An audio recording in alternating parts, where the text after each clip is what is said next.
This is Referential Treatment. It's a non-safe for working environment show, so there will be cursing and a lot of topics you might not be okay with. This is just our opinions here, and it's a dialectic. Which is just two people talking to get to the heart of matters. And it's just for fun. And more importantly, we want you not to like, not to subscribe, but to just leave a comment and join us. We're interested in seeing what you have to say. Or not. We adjust this mic. You say baseline? Bass. The thing we're not going to drop. It's enough Skrillex for today. Thank you. I'm glad you recognize that track. Yeah. It's just the Samuel Skrillex. Oh man, I hate this already. Must be Skrillex. Did you do your mouth warm-ups? No, I don't mouth warm Wow. You think kidding, but that's a legit mouth warm-up. No, it's not. You make your mouth as big as possible. Yeah. As small as possible. Couldn't you do that without the noises? Yeah. That's not fun. Alright. Oh, there we go. That's the append. Oh, nice. And Hey, we're do you live. want to hear my impression of all of Any Inuyasha? impression. Yeah. Inuyasha! Kagome! Inuyasha! Kagome! Naraku! Windscar! That's all of Inuyasha right there. Yeah, every time you say Windscar, you have to add a new adjective in front of it. That makes it sound cooler. Anal Windscar! That's not... You never played WoW, did you? Huh? Did you Yes, ever I play did. WoW? Remember when people would like all chat anal and then link their skills? So it was No, like I anal don't rent. remember that. Oh, Wow. it's a classic joke. Classic. Can't believe you don't remember that. Classic. Yeah, classic. It's a classic. Is it like Earth, Wind, and Fire classic? No, Earth, Wind, and Fire can't be a classic because it's still amazing today. Oh, that's And it how will that never go out of works. style. Classics are things that are old, It's not true. and you're like, oh man, nostalgia, classic, good. Anything Harrison Ford did in his prime is a classic now, and they're Yeah, both. you know still why? good. Why? Because Harrison Ford isn't as great. He kind of went out of He's the style. greatest actor of all time. Of He all doesn't time. act anymore. He's just Harrison Ford now. Yeah. He's reached like a meta level Yeah. where it's not He should required. become his characters. That's what Bill Murray did. And Louis. Yeah, Louis C.K. Mhm. Dude, it still trips me out. He's Mexican. By the way, what? By the way, He's half. He's half Irish, half Oh, Mexican. yeah. His father is Mexican, and he recently talked about in the 2017 special that he had on Netflix. I've actually never seen anything to lose. Nothing that he was in. No, Dude, nothing. he's one of the best stand-ups like currently. of He's our like time. an observer comedian. Right? Observational? Observation. That's what. Yeah. He's also like very big on anecdotal pieces. Like he talks about he's a father and he has like 2 daughters, and that's always been like even in his stand-up and in his live show. And he has like he does an impression of his daughters and makes them overtly British. I don't know why. I don't know if they're actually British. Like Yeah. I don't know. Well, I think he had like a split custody thing. Yeah, he did had split custody because it was like a recurring bit on the show where it's just like, oh, your mother's problem right now. Like, I think maybe the mother was British. I don't know. Speaking of the show, Louis C.K.? this is Referential Treatment. Oh. And that was our intro. Yeah, that took a while to get to. I've been trying to since we started. Oh, yeah. I try to make sure we say who we are, as in like the name of the podcast, but not who we are. Who we are? Yeah, because that's a mystery. I feel like it won't be as much of a mystery as we have like a YouTube channel and everything. Yeah, I think have we decided on that? Is that what we're doing? That was what I was told would be the most accessible for Are people. we gonna do anime cat girls as our No. speaking like Muppets? Muppet things? High Dude, quality Muppets. The Creature Shop, you can contact them for business. That's so weird that it's called that. Why? They make creatures. They do, but it just sounds so official. Where it's just like it's like Hogwarts level. It's Jim Henson's Creature Workshop. Hogwarts. Basically, they create magic there. Did I come off too Childlike serious about wonder. that? Yeah, like it's real magic. I've actually never seen any of the Muppets before last year. Like Swedish Chef, my love for Swedish Chef. You know how much I love Swedish Chef. Actually, never seen him before last year. Swedish boner. What? No, God, don't put those two words together. Muppets and that doesn't mesh. That's not good. But no, I've never seen Muppets before that point. Muppets are as real as it gets in every meaning of that word.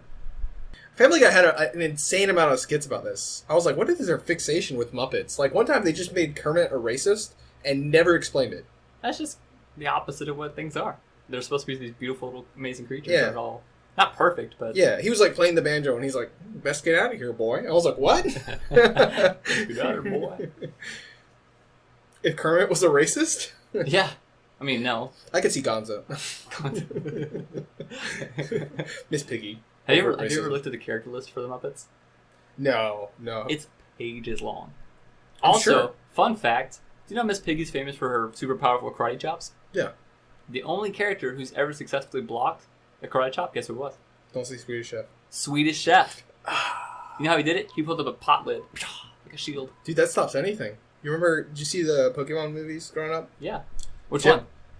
Well, this one is from 2000, Pokemon 2000. At the beginning, Yeah. where like Dragonite's taking off, and if you read the lore, Dragonite's supposed to like fly 1,000 miles an hour, and Jesse stops it with a frying pan. It's like, God, either Jesse's incredible or frying pans are. Well, I'll tell you now, Jesse is incredible. She put up with James for a long time. They're like best friends. Because James is gay, right? That's what everyone assumed. He had to get away from that. It was a contract marriage. That's like part of his like background. He had an Arcanine and everything, or he had a Growlithe. You know what that's called? And he ran away from it. A good cover. A good cover. Well, the whole, like, it's this weird, like, BDSM thing almost, because the girl that he was supposed to marry, that his parents approved of, has a whip and everything she's supposed to use for training Pokemon. And she's like, "Get over here, James!" Jesse's like, "He doesn't have to go with you." And it's like the whole episode is him trying to get out of an arranged marriage. It's because It's Jesse very knows Japanese the truth. in nature. But Jesse knows the truth. yeah, She's trying to he get him can away never from that. She knows what he wants. The man. Specifically Brock. Brock. He has no eyeballs. I just assumed he was gay. He was just trying too hard. Brock's not. Are you sure? Brock's got like 20 kids. No, those are his brothers and I know, sisters. I know, That's- technically yes, but... Brock's dad isn't gay. He's For a sure, deadbeat dad. And No. someone was trying to explain to me, like, dude, he's black and Japanese. He's got kids in every That's town. the whole... His papa was a Rolling Stone. Is that a phrase? It's a song. A Rolling Stone? Like an idiom? Or you asking me if it's... Yeah. Is that a phrase for someone who like travels and sleeps around? Yes. Dude, Really? it's a whole song. Seriously? Yes! I mean, I know the Rolling Stones, the No. band, but... No, this is like... How do you know Earth, Wind, and Fire September, but you don't know... Because I've got taste. Oh, that's Okay. the line. That's the line. One person obsessed with 80s music is going to be up in arms. How long have you been listening to that? Like 2 weeks. So you just know like that one hook. Yeah, I'm not great at remembering songs, lyrics. It's kinda hard. Lies. Especially once we can't tell what they're saying. Yeah. What are they saying? No one knows. Unless we watch lyric videos, and most of the time those are wrong. I looked up Yeah. lyric videos for Chronic Future. Know that band? No. It's a rap rock band, but not like a dumb one. They're really, really smart about their lyrics. But the lyric videos for these songs, Yeah. so incorrect. Yeah. A lot of them. Like they put words where there aren't words. There was a website dedicated. I'm sure there's tons of websites dedicated, but one was really popular called "Kiss This Guy" for Jimi Hendrix. Excuse me? Kiss this guy. Say again? Kiss this guy. Kiss the sky or kiss this guy? Exactly. Because that's like a long debated one for Purple Haze. It's argued to this day if he says "kiss the sky" or "kiss this guy." Excuse me while I insert whichever of the two you're arguing for. So the website is called Prince, right? No, it's Hendrix. Oh. 'Cause I'm about to You're say, a racist. Prince could go both ways. Like, he's a beautiful dude. So Yeah, man. Yeah. When your symbol is like gender fluid in itself. It is kinda, yeah. What's that mean, Prince? Whatever you want it to mean. I have no idea what Prince sounds like. That is the most fluid symbol I can think of at any time. That tattooed right here. Yeah. Yes, the website had that, and it was just like pages of Nirvana lyrics people got wrong. Yeah, it's famous like band for having mistaken lyrics, right? It's a famous era. I used to do All that of actually grunge. with one of my ex-girlfriends because she listened to a lot of music. Like Yeah. she'd always chose the music, and I never really like knew what was being said in her music. She kind of chose like super indie songs that don't Betray you. Yeah, for you. So I'd just lean over in the car and like as You're the, really close to the mic. yeah, Okay. as the bar passed, I would like listen to it and just like kind of guess what the lyrics were and make as funny as lyrics as I can. Yeah. It's a fun exercise to do. Did you use actual words, or did you use like nonsense words? They're real words, but like the sentences would be nonsense, basically. Mm. Like those Like instead of you're not alone. Yeah. It'd be like we're about to bone. That one made sense. You know what that's called? My back hurts and I cried. Great cover. Thank you. That's like 3 covers I've done already. Yeah. I think Google has some weird algorithm that kind of tracks what you're doing all the time, and somehow Google knows we're doing a podcast. Because on my YouTube, Explain. Exactly. I keep getting video pop-ups, suggestions for how to edit in Audacity. Yeah. Audacity. Yeah. I keep getting those. I've never looked up Audacity. I don't do the editing. You do it. Yes. You do everything. Yep. All the hard stuff. Yep. I just talk. And I don't know how it knows. This is a big brother. You're going to start conspiracy theory right now. You just did. It's too late. All 4 people listening to this podcast are going to be like, wow, they're right. Dear Google, Yeah. if you can predict things so well, predict me a girlfriend. A big buff one. Son, it's an algorithm, not a deity. It's not Hitch. Will Smith Hitch. God, that's such a great movie. What? Yeah, when his face is swollen. Oh, that's pretty funny, actually. That's pretty funny. Oh, do you not like that movie?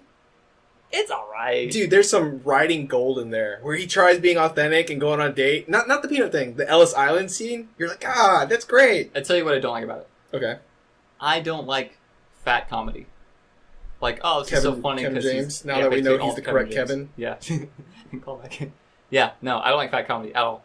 Anything, if the joke is, oh, he's fat or she's fat, Norton. it just upsets me. Medea.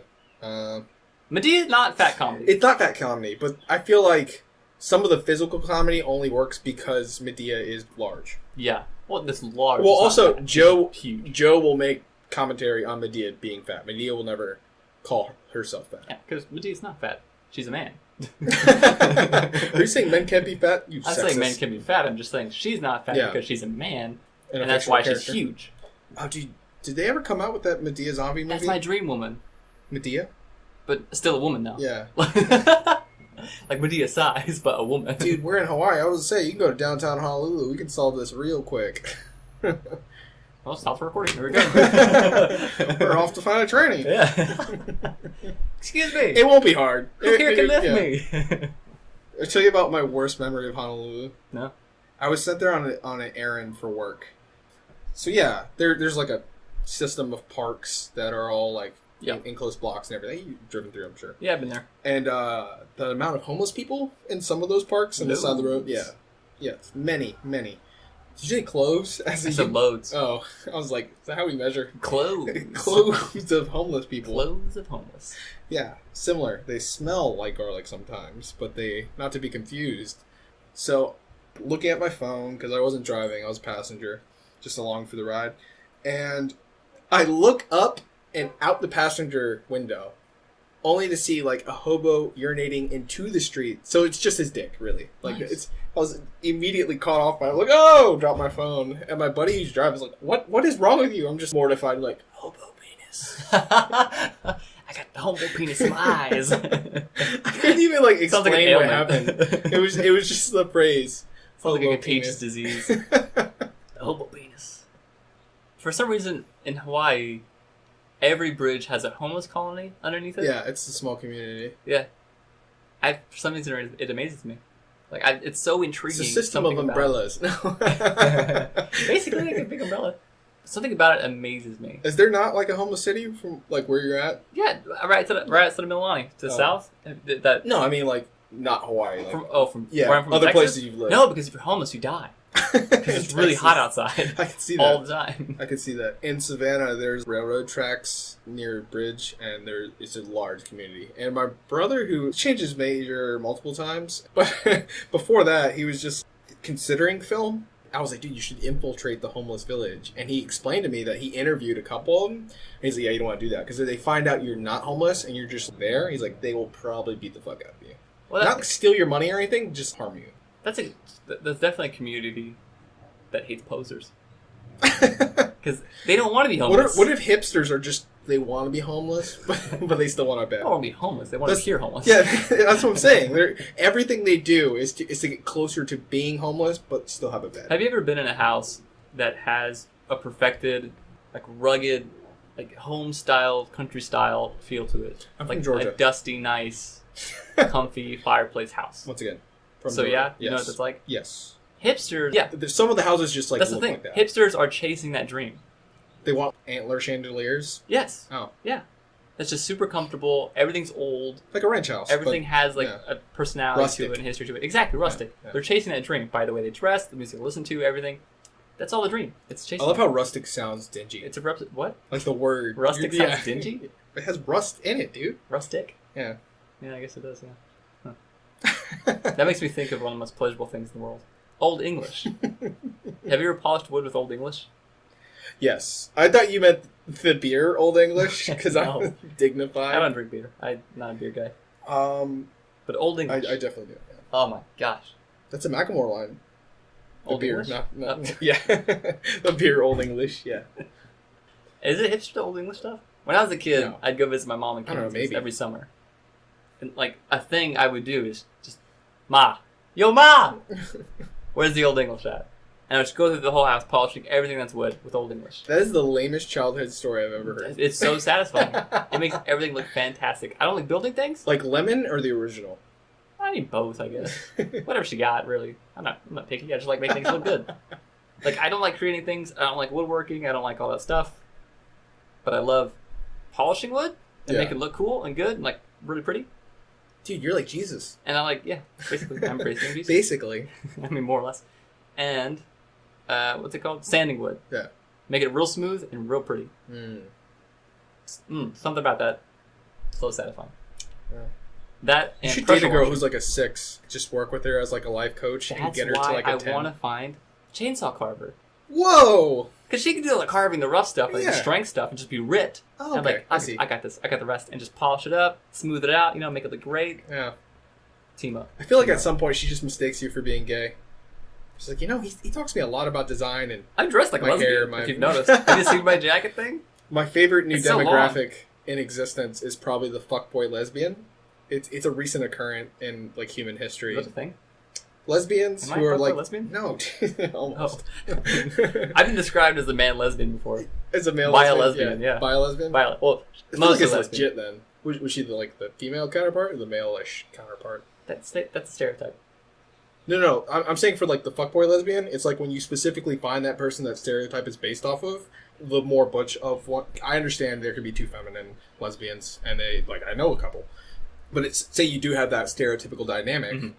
Our judging off stereotypes might be wrong. We're not gonna get too far into that. I mean, we're going to be wrong every time, no matter what. Yeah, Because we're yeah. always wrong. And also, it's an opinion, so that's why I used might there. It's like, an I'll opinion. let you figure that out by yourself. Opinions are automatically wrong. Yeah, that's not how that works. Everyone's opinions are wrong.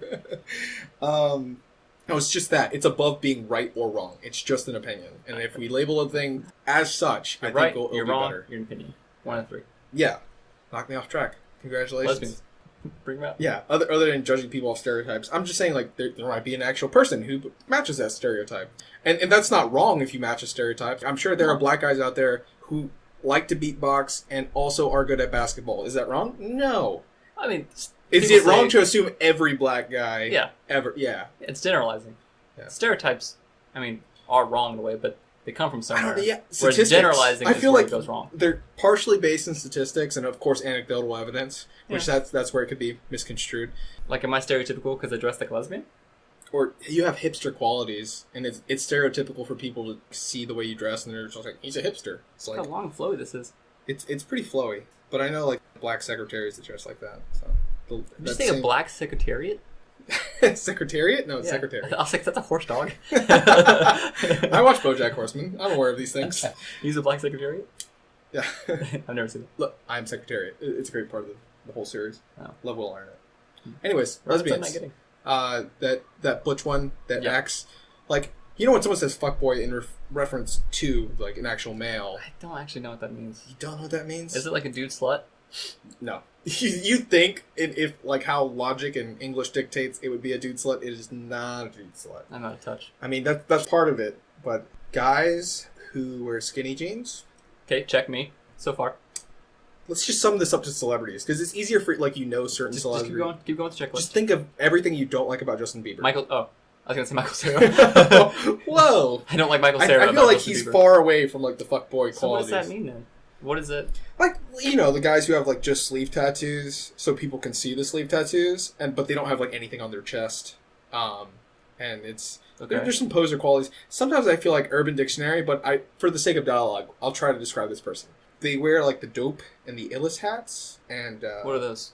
hats Those that brands? say dope and illest on them, or just any clothing, any article of clothing. Illest? Like Illest. ILLEST? Like, yeah, it is the illest. Like the most ill? Yes. Huh. Like the Kanye lyric. Seems insensitive. Yeah. Are you getting that word, that phrase? The correct. I understand. Illest Okay. as like, that's the coolest. Okay. Sickest. Well, You we're gotta already say. having conversation because they're out of touch. I'm like, how far is How how far out of bad touch is are it? Yeah. Listen, I listened to, I don't say Chaos Theory. It's not Chaos Theory. That's an awesome game from like the 2000s. Hybrid The Clash Theory. at Demon Hybrid Head? Theory. Do you listen to the Clash at Demon Head? No, I was Oh. thinking about Hybrid Theory. I was trying to say Linkin Park. Oh. Didn't Close get there enough. though. Yeah, Didn't no, get there. not quite in I got fuckboy. stuck in anime Okay. video games. What's some other qualities of a fuckboy? So far, I've got skinny jeans. Yeah. Justin Bieber. Yeah. Illest It's sag skinny jeans too. They're Saggy probably skinny sag. jeans. Okay. Underwear probably sticking out. Yep. It usually gets summed up to white guys So like that try acting black. Oh, sleeve tattoos too. Yes. All right. So far, I'm getting Just Justin Bieber. I'm telling you. post-punk. Never been in a band though. You're getting warmer. You're getting warmer. Okay. Like this picture is being All right. appropriately painted. That listens to G-Eazy. Probably like Machine thought- Gun Kelly. Thought Jared Leto played a great Joker. Yes, Jared Leto is the most fuckboy Joker of all time. If Is that's Jared Leto a fuckboy? in actuality. Yeah. I don't know. I've never read Jared Leto. He's a. Do you think I have a list of celebrity friends I can then inform you on? He's in the climbing. Bruce Willis is a nice guy. Yeah, he is. I bet he is. I'm sure. Looks like a gentle face. Have you seen all the memes where it's like Bruce Willis as some female celebrity's boobs? No. They're amazing. Is that a thing? Yeah. You know how like there's a large amount of cleavage sticking out of a strapless dress, and Depends on the cleavage, but yeah. yeah. Well, have you seen Mad Men? No. We're going deep into the references today. So far, we've done great episodes where great. That's an opinion. Yeah. Quote unquote great. Opinions can't be saying wrong. We just need to clarify that. that. Where we've been like on par, bam, bam, bam, bam, bam, with knowing each other references. Yeah. I think this is the first one where I'm lost. I'm totally gone. I think because I came in with You're a September, dignified Earth, Wind, and person. Fire. Yeah. And you're just going off with your fuckboy talk. Yeah. And I don't know anything about it. Anyways, there's a lesbian that's considered butch by most people. Okay. And it fits most of the fuckboy qualities. But at the end of the day, still female. Or still identifies as female, so you just can't call it a fuckboy. But in a male, all these traits added as a whole makes it an undesirable person. But because it's female, they can have all the undesirable traits of a male and still be appealing to women who are gay. Makes sense. Yeah, some people just feel like it's kind of like a double standard thing. Do you hate the traits, or you just hate men at this point? Identity. Because it's like the same list of traits, like eerily similar. Like, yes, at the end of the day, no two people are the same. You want to go with the whole special snowflake thing. But it's just, you cite these things as what you hate in men, but yet you'll go with a partner that has almost the same exact thing. That's hard to nail down. That's what makes it difficult. Oh, of course, this would be, like, we would have to interview people, like, why? And even should that, you like, you're just boiling down the traits make a complexities of a person? person into, like, okay, you either are or aren't this one thing that I'm saying, even though everything's like a scale. Not like one or the other, not black and white, not 1 and 0, but a scale of things. So it's like, how gay are you? How straight are you? Yeah. How masculine or feminine are you? It's definitely a spectrum. Spectrum. I kept saying scale. I want to say spectrum. Neither are Edit in all the times incorrect. you say spectrum where I say scale. Have you learned that yet? Do you need a video? I've got YouTube videos for that. I'm not going to watch them, but I'll send them to you. I love that I'm the one editing, but I get none of those videos. Top 5 dark list your government hides from you. I'm like, you're a hardware guy, so you don't need the videos. yeah, I do get a lot of hardware stuff in there, and then some of it's just like comic books, and then like movie trailers. I'm just like, oh, even my YouTube knows I'm like a pretentious, self-declared film junkie. Me too. Really? Yeah, Me too. That's why. That's weird. I said it really high Flip pitch. that. Me too. Yeah. It reminds me of my favorite Cyanide and Happiness skit of all time. I realized today, I'm not going to respond to that because I don't like cyanide and happiness. We're going to pass right by that. Too dark. We're going to go right back. Okay. I realized today while talking about it at lunch, that's part of the reason why I didn't like Wonder Woman very much. It's because I watched Kagemusha. Just know that we haven't talked about this yet. Right before. People are just like flipping their wrist.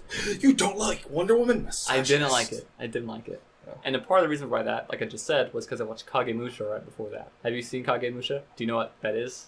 Or who the director is or in that? Akira Kurosawa? Recognize that name? Name sounds familiar, but it's just You're a self-declared film snob? You don't know who Akira Kurosawa is?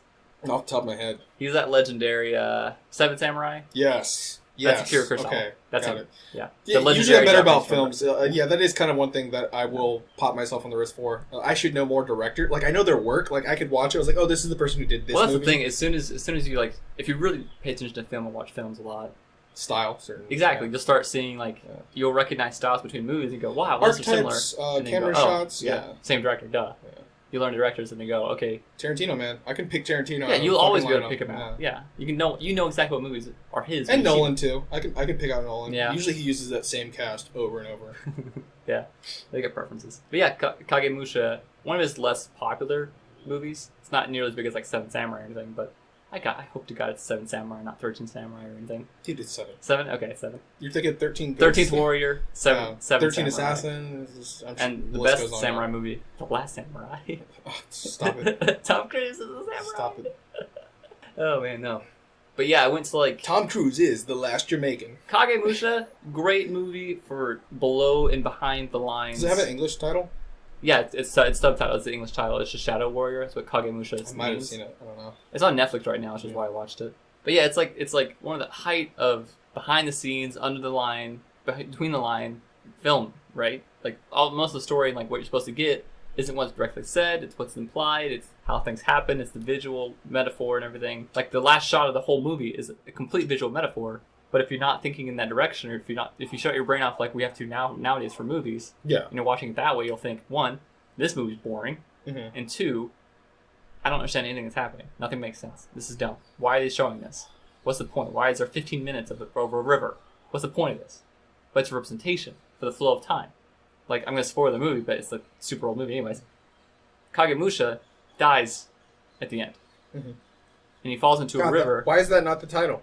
that's what it's called. Kagemusha dies at the end. Kurosawa, he's like, it's a metaphor. It's still good. He's spiritually reborn. Yeah. Figure it out. It's What? not- what happens isn't important. If Why you watch it the happens. movie backwards Yeah, but he dies. with German subtitles on. No, it's not that cryptic. Yeah. It's just you're supposed to think. So he dies in the end in a really important way, but I'm just going to talk about the final visual metaphor. He dies and falls into a river, kind of walks into it, falls into it, and flows down the river. His corpse does. Yeah. But the flag, I can't read Japanese, so I don't know what it means or stands for, but the flag that's placed with the dead bodies of his army's corpses, the dead bodies of his army. I think it's supposed to honor them or represent them or something. Or their story or something, I don't know, because I don't know Japanese. He flows down the river, but that flag got stuck in the water and stays where it is. And it's a metaphor for the lives of men flowing on, but the ideas they represent sticking around, and the stories they represent sticking around. Like Seven Samurai. And the river is time. Yeah. So that's a really great metaphor, but if you're not thinking along those lines, like the way people used to, I'm generalizing horribly, because I'm sure there's still movies that use metaphor like this. Definitely. But They're kind of popular probably movies, filmed like, in France. like you don't watch like Suicide Squad while thinking of visual metaphors. Yeah. And part of where I think film, I wouldn't say criticism, but the large number of people who watch films today, the people we don't enjoy their opinions. I won't say they're bad opinions, because once again, opinions can be bad. They're just Wrong. You're wrong to think that, though. Your opinion's wrong. No. So a lot of people want the story to be told them. Like, they don't want to think, just like you said, because that's like an effort. And a lot of them, maybe that's a director's fault for like not correctly understanding what someone wanted out of it. I mean, of course, there's going to be people like me and you who attend the film looking for a deeper meaning, because it's like life has, maybe you've gone far enough in life where you feel like you're starting to figure a lot out, or you know more than other people, so you're like, I need a little bit more of a challenge. That's called being a snob. Yes, exactly what I'm saying. But a lot of people just go as like an escape, like they want to see like Mad Max, like they want the visuals, like that's the biggest takeaway, and that's why someone's like, Wonder Woman was the most amazing movie I've seen this year. I'm like, you need to see more movies. Well, no, this has been a bad year for movies. Yeah, popular movies at least, but I hear Aliens is good, but not if you're like really inspecting the plot. But if Aliens as a franchise, we discussed this, where it's just like opposite. About Alien Covenant? Yeah. I've heard the opposite. But I've heard this from the people I listen to. Well, if you understand like visual horror, though, where it's like... Even that I heard was more like... It's going to be so snobby to say, like the perfect word to represent snobs. Derivative. Because it basically cuts and pastes and does the exact same like scenes, at the end at least, that I hear, as the old Aliens movies. Yeah. Or it's like the alien coming through and he gets sucked up. Can you in homage space. things correctly then? That was like my next. That was actually a topic I wanted to ask you about. Yeah. About homages and references and everything. Since like when is it too much? References. When is it too much to where you're basically just copying, cutting, pasting, and references? Star Wars Episode 7. So when does a reference to a joke or something funny or like a meme or whatever, yeah, some form of comedy, when does a reference to it become a stolen joke? A stolen joke? Yeah. So like you know how I would say Skull came before reggae, like that's a common joke I use all the time. Yeah. People don't know what it's from. It's from Funhouse, the channel I've showed you a couple times. Yeah. It's from Funhouse. And I enjoy it so much and I love it so much that like the lexicon for things you enjoy, kind of you take those on. And you kind of even unintentionally, the jokes you hear and enjoy become your jokes, quote unquote. So people or who inside don't know. jokes between your friends. And, yeah, inside jokes between your friends if they know what it is. And people who don't know what it is, it's your joke, quote unquote, because they don't know what the source of it is. How far is it where we are very referential, you and I, since the podcast is referential treatment. Yeah. Like, I'm imagining comments that we might are going to probably receive where people just say, like, you're dumb, you're not funny, you're stupid, because all you do is repeat I will jokes. agree with all of those things. You're things. just parroting jokes. And yeah, absolutely. Like, a lot of comedy is just parroting jokes and parroting situations. Because comedy itself, like, how do you make original content? How do you make original jokes nowadays? Like, so many jokes have been done, so many situations have been done. Yeah. Boiled down to very detailed situations. Like, when you boil them down, all the jokes are the same. All situations are the same. Like, oh, this happened, like, cheat on me, joke. Cheat on her, joke. Like, situation's dead, joke. All these things, right? And if you get super in detail about your jokes, even those detailed jokes are become stolen, quote unquote stolen, and referenced and reused. Because the framework's been used Exactly, before. the framework. It's all frameworks of jokes. Well, we talked about laws of comedy, where it's it's a school of thought. There are really only three things that make something funny, and it can be a combination of those three things. And it could be anything from, like, of course, situational, like you go to the whole irony side of the house, but also incongruities, when it's just that whole Monty Python. No. It can kind of work on that level, because it's they're analysis tools. Yeah. So you can look at it through this lens, and you're like, oh, I can see why this is funny because of this. But a big one for, like, incongruity is, like, the Monty Python, where it's just the Black Knight is missing limbs, and he's like, it's just a flesh wound. It's like, you can clearly see otherwise. Yeah. And it works on that level, and then there's, of course, observational humor, which can also fit back into incongruity, or it's just, if you look at the Three Stooges, how it's like, they're friends. Physical comedy? So, Three Stooges work on multiple scales. Like, they get boiled down often to physical comedy, but if you watch it, it's also funny because they're supposed to be, like, friends so close to the fact that they're brothers and everything, but they're always... They're brothers? No, that they're, like, metaphorical brothers. Oh, okay. But they might as well be, because they're in every episode, and it's like, the names are said so often in a row that you could say two, and someone would say the third. Gary, Larry, and Barry? No, none of those names, in fact. I still don't remember their names. 4 more time. Larry, Curly, and Mo. Very clear. Yeah. You had one of them. Larry, Curly, Mo. So, derailed me again. You're imploded. No, it's the fact that they're used so often together, and they're in the films together. They're co-stars, but as a plot device, but they're always arguing. They're always against each other, and that in itself is funny that they stick around. Yeah. And so it can work on many levels. But where does it become a stolen joke? I think if the humor is derived, part of it goes back to intent, where it's like, if we think it's funny to get, like, on a meta level, it's because you and I are laughing like idiots at it, and that's more funny than, like, the joke itself. Yeah. That we're enjoying that, and we don't, like, broadcast it as like, hey, this is our original content. Like, intent definitely has to go into it, because that was one of the whole, like, Carlos Mencia. I almost called him Menstelia. No, dude, that was like his nickname for a while, where they fucking like destroyed his career. Well, he destroyed it himself, if you believe the fact that he stole jokes, which a lot of the evidence points to that. But that's a big thing in comedy, where that's not a career ender, but it's definitely hard to come back from. Just, it's like crying rape to that severe, where, like, nobody wants to have anything to, even if it's not true, no one really wants to talk to you or have anything to do with you, and you have to call all your closest friends. Yeah, because it's a stigma. It's just like a black mark on your record. Dennis Leary, who I like a lot. I've liked a lot of the work he's done. For a while, I think they ended up proving that he did steal jokes from, like, Bill Hicks, who was, like, passed on. So that's, and it's fucked up, because, like, people who didn't hear Bill Hicks, and I'm not saying, like, be like a huge comedy fan or know Bill Hicks. No, you could have been around during the era, or you just could have, like, that could have been, like, the random comedian that you started with. Mhm. Because that happens a lot also. Like, a lot of people that, for our fucking generation, I love Dane Cook. And it's like, oh, have you heard other comedians? That's the thing, too. Like, I remember a time where Dane Cook was huge when Joke I was thief. very young, right? Also, well-known joke Especially thief. when, like, Employee of the Month came out. But, Yeah. it came out, like, okay, yeah. A lot of people understood. What's the one with Jessica Alba? Yeah, Jessica Alba. Big ears. Yeah. Yeah. No. That's Jessica Simpson. You're right. I love that I have to You're clear this up right. now. I can't. If people share a Yeah. first name, they're Yeah. the same person to me. Yeah. But Jessica Dane Cook Alba, used to be Good Luck huge. Chuck. Yeah. Good luck. That's right. Yeah. There's 2 movies. Yep. Yeah. But yeah, he was What? huge at the Did time. you get them confused for one? I did again. One yeah, has yeah. Dax Shepard's. This is an '89 Honda, Yeah, sir. and- How dare you?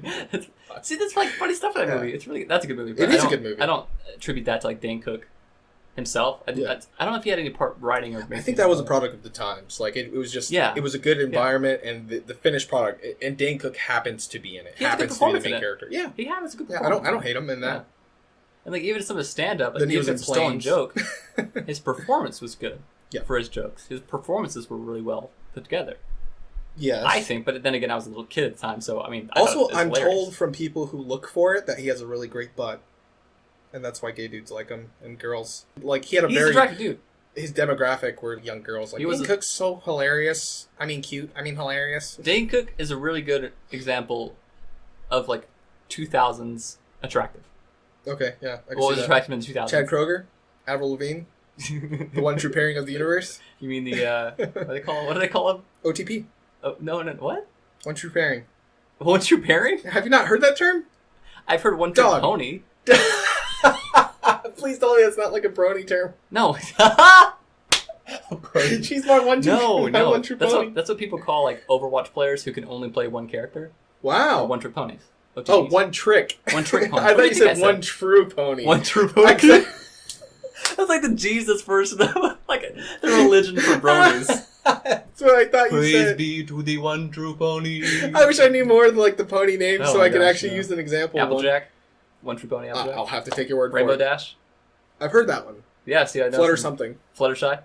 Wow, you're I a think- brony. You're a closet brony. I've just seen so many memes about it that like, Oh, okay.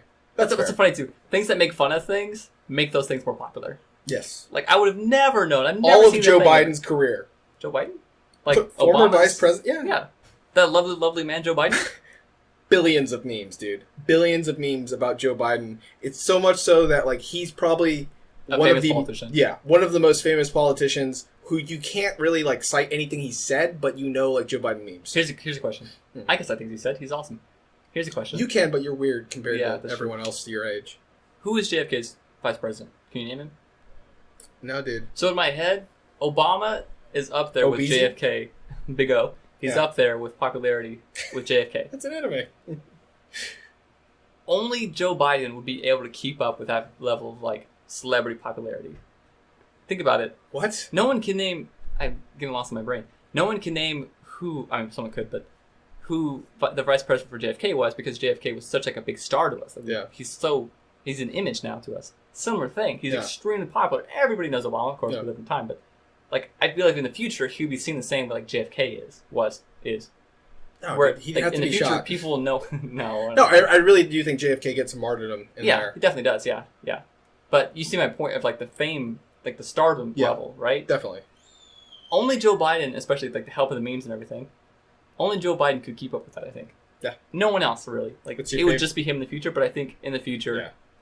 Barack Obama and Joe Biden will be like a pair that people see together. What if memes become like hieroglyphs and parts of the past, and they just think they think Joe Biden is president in the future, not Obama. They think Obama is vice president because In there's the more future, memes. racist. I didn't even think of it that There's way. no way.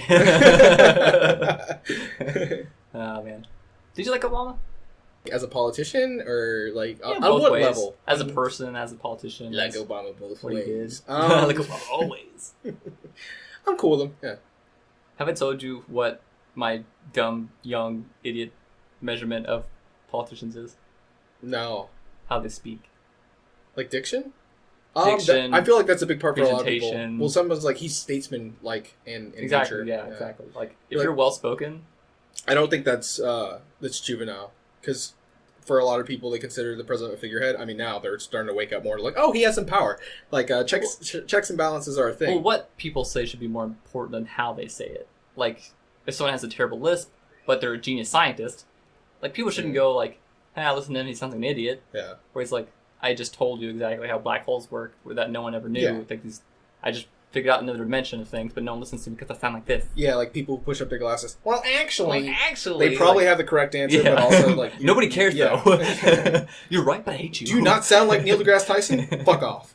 Even he's got a very specific voice that some people hate.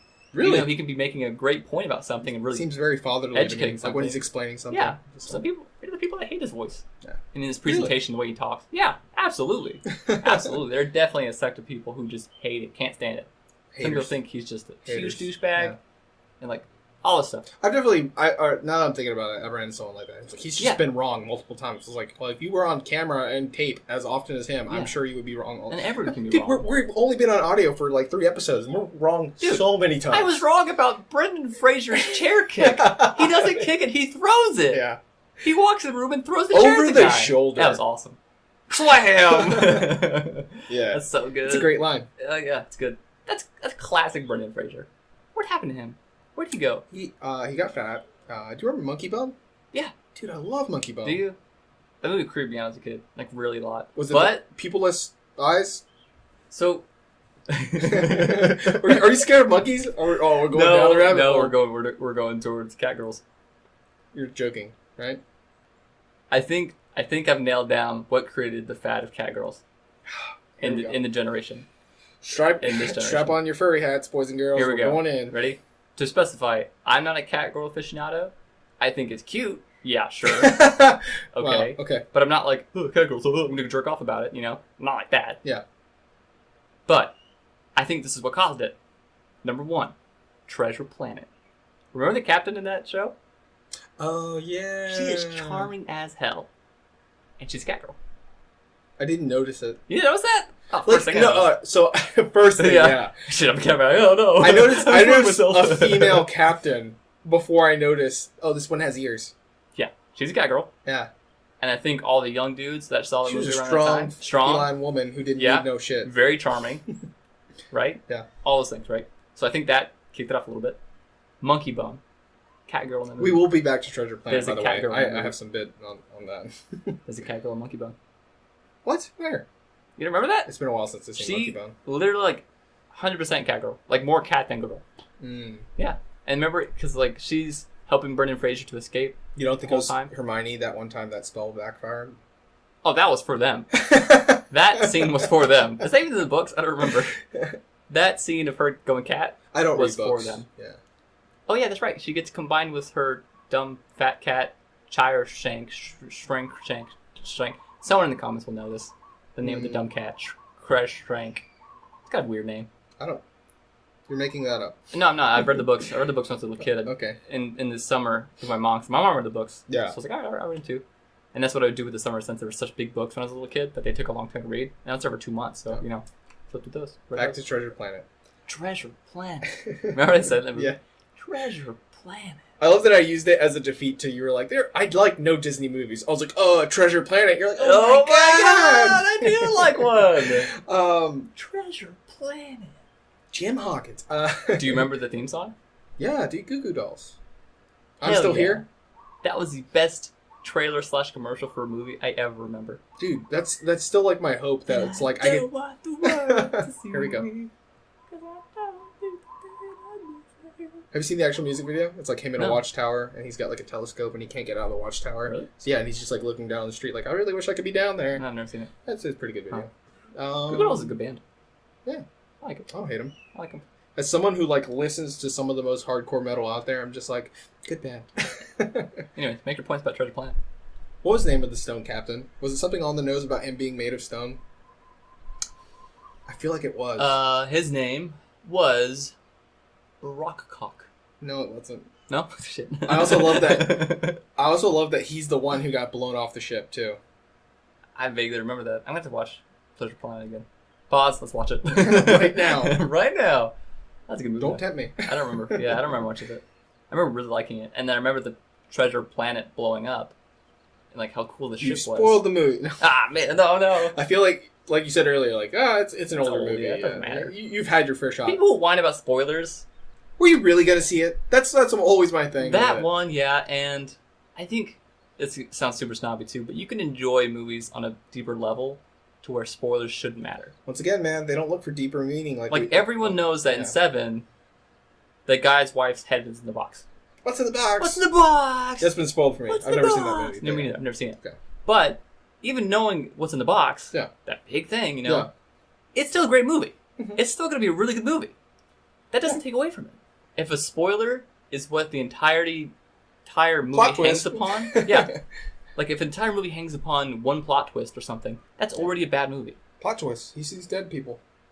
Yeah, but that's not the plot twist. I just that's a good example of one that might be cited as okay. The whole movie hangs upon that one point. Yeah. If you know that already, it's not worth seeing. It definitely takes away a lot of it if you know going in that that's what happens. But that's the point. Because the big experience and why that was such a huge movie at the time was because people would watch it, people would see what's happening, but it was filmed in such a smart way that he's interacting with his wife the whole time, but not really. Yeah. Where you think they're interacting and just having a really rough marriage. But it turns out, oh no, he's not actually there, he's dead. Right? Oops, spoilers. But once again, you had your first shot. The second you learn, the second you figure out and it's exposed that he's a ghost too, that what makes you rethink all these interactions that have happened up to that point, and it reframes the movie the whole time. Yeah. So if you know going in already that he's already dead, you can still enjoy the movie by appreciating how it's made and how it's shot and how it's created to convince you or to kind of show you the other direction, So, yes, in a way, it's a much better experience not knowing, but you can still appreciate it, even though, and I'm not an M. Night Shyamalan fan or a defender of him, but apologist? An apologist. I'm not a Shyamalan apologist. That should Avatar was terrible. That should be the title of this episode. Yeah. Shyamalan apologists. Yeah. Shyamapologists. Shyamapologists. That sounds so much worse. Memified Shyamalan apologists. Yeah. But yeah, that's my point. Like, that's a good example of one that people point to. Do you know what they make? Spoiler is what? Shyamapologies. Shyamapologies. ShamWow. That guy killed a hooker. No. He got his tongue bit off by a hooker. No way. He didn't kill her. I've always heard it that he killed her. We're probably both wrong. He got his. Or what if we're both right? And that's why internet stories are the best. Yeah. Because they're usually wrong, but really interesting and fun. Take on their lives of their own. What's a movie that, if you know the twist or knows what happens in it, is completely ruined and there's no point watching? We can edit out the blank. I feel like people do. Don't ever keep it in. Where like I'm thinking, and people are like, "Oh, he doesn't know shit." I'm like, exactly. I can't think of any. That ruins it because we just established like even if you know that there's a twist, you could search for deeper meaning. Still, yeah, you can always do that, and that's with any piece of like literature. But that's with the well-made movie that has a twist. Yeah. There are other movies where the film hinges upon a twist. Like it's like the whole point of the movie is the twist, right? Yeah. And that's why later on M. Night Shyamalan movies suck because they hinge upon a twist. Like you know there's gonna be a twist, and the whole point of the movie is to get to the twist. Like Signs, right? What? There's some great parts in Signs, but it's just like so. My whole thing as water as a defeat to the alien bad guys. I was like, did it not rain once? Yeah, and why would they go to a planet that's mostly water? Yeah. Anyways, that's dumb. But well, it's like they figure out space travel. They haven't figured out a way of like screening whether or not the planet's dangerous. Wear a goddamn suit. Yeah. You come from space for a goddamn suit. Yeah. Jeez. Yeah. Jeez. So, even back to circle back to the past topic. The way I say "jeez." Is that a reference? That's a reference. I'm sure. That's not my original thing. I feel like I've heard it before, but I don't. It's from Sips. From Yogscast. Sips. He's a streamer and does YouTube videos. Hilarious dude. I was talking to him because he's doing a playthrough of The Witcher. And that's where I know most of my Witcher from. He says, "Jeez." He's Canadian and he has an amazing G's. Yeah. Amazing. It's perfect. His delivery of it is amazing and incredibly unique. Is it pretty gangster? No, it's Canadian. Oh. It's really though. We just insist is like, is it Canadian? Can't be gangster. Yeah, but yeah, like even that in itself isn't an original thing. Dude, there's some rapper now with a maple leaf tattoo on his forehead that's gonna fuck us up. Sideburns. Sorry, maple leaf sideburns. God, that'd be great. Huh? I wonder if rap is different in Canada. It doesn't exist there. You're probably right. No. Why do you think Drake had to leave? They caught on to him early. Huh. I forgot where we were. Twists. Does it matter? Comedy. Is there a movie that exists that if you know the twist, it does actually ruin the entire movie? Days of Future Past. I'm kidding. I've never seen it. No, there's no twist in that movie. But Olivia Munn's in it, right? Or is that a different No. one? Where she plays Psylocke and has like no lines? That is not Olivia Munn. Who is it? Can't think of her name. It's Olivia Munn, dude. I don't think so. It's Olivia Munn. Uh, Wait. Is Olivia Munn from X-Play or Attack on the Show? I was just thinking in my head, I was like, I don't know who Olivia Munn is. I was thinking of Olivia Wilde. Yeah, it's Olivia Now Munn. it gets confused with It's first Olivia names. Munn, dog. Yeah. It might be. Yeah, it is. Because I was thinking, I was like, dude, I love I'm Olivia willing Wilde. to bet Except in her. practically nothing on it because I'm probably wrong still, but I think it's Olivia Munn who plays Her. Psylocke. Her is still completely ruined if you know the ending. He bangs a robot. No, he doesn't bang a robot. Oh. El Tortuga. Oh. Got a Discord chat. You know what that means? Posting. The turtle? It means the Tortuga. I don't know what Tortuga means. Turtle. That's the translation. It means turtle. Oh. That's a cool word for turtle. Edit that on God. Yeah. Please. Boom. Another reference. Benedict Cumberbatch. He did a voiceover work for a nature documentary Yeah. about features penguins in it, but he can't say penguins correctly. He says pinglings. No, he doesn't. He does, yes, he does. Pinglings. He goes on the Graham Norton show, which is a British talk show, and they actually kind of joke about it. They show clips of him saying it, pinglings. It's like the scene opens up on a lush green forest, and you hear Benedict Cumberbatch's gorgeous what? Lush green forest. Why is this a story about penguins? I'm gonna get there. Don't interrupt me. Okay, Jeez, okay. jeez. Opens up in a lush green forest. You hear Benedict Cumberbatch's amazing voice. Blah blah blah blah blah blah blah. Forest, blah blah blah. Something I don't remember what it says. Blah blah blah blah blah. Forest. And the last thing you expect to see, a pingling. And like a penguin walks out of the bushes. You know, it's a really funny clip. It's good to see. I like Benedict Cumberbatch. Penguins are on my list of animals I hate for no reason at all. They drown and hump baby seals allegedly. Yeah, that's pretty terrible. Yeah. I had to ruin like adorable baby animals, quote unquote, for a coworker of mine who's just, don't tell me any of those animals can do any wrong. Because they were like, the animal kingdom is perfect, everyone is kind to each other. I'm like, no. What moron are you talking to? Yeah, well, Animal Kingdom's no, it's brutal. just, it was the kind of person who's like, if they didn't like how the world wasn't made of rainbows and sunshines. They slap their eyes closed? Yes. That's what makes them like a happier place to live at. Like, They if you want live to like imagine Negan.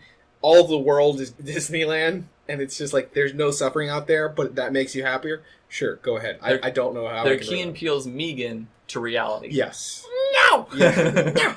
Megan, you forgot your jacket. Megan, look at reality. No.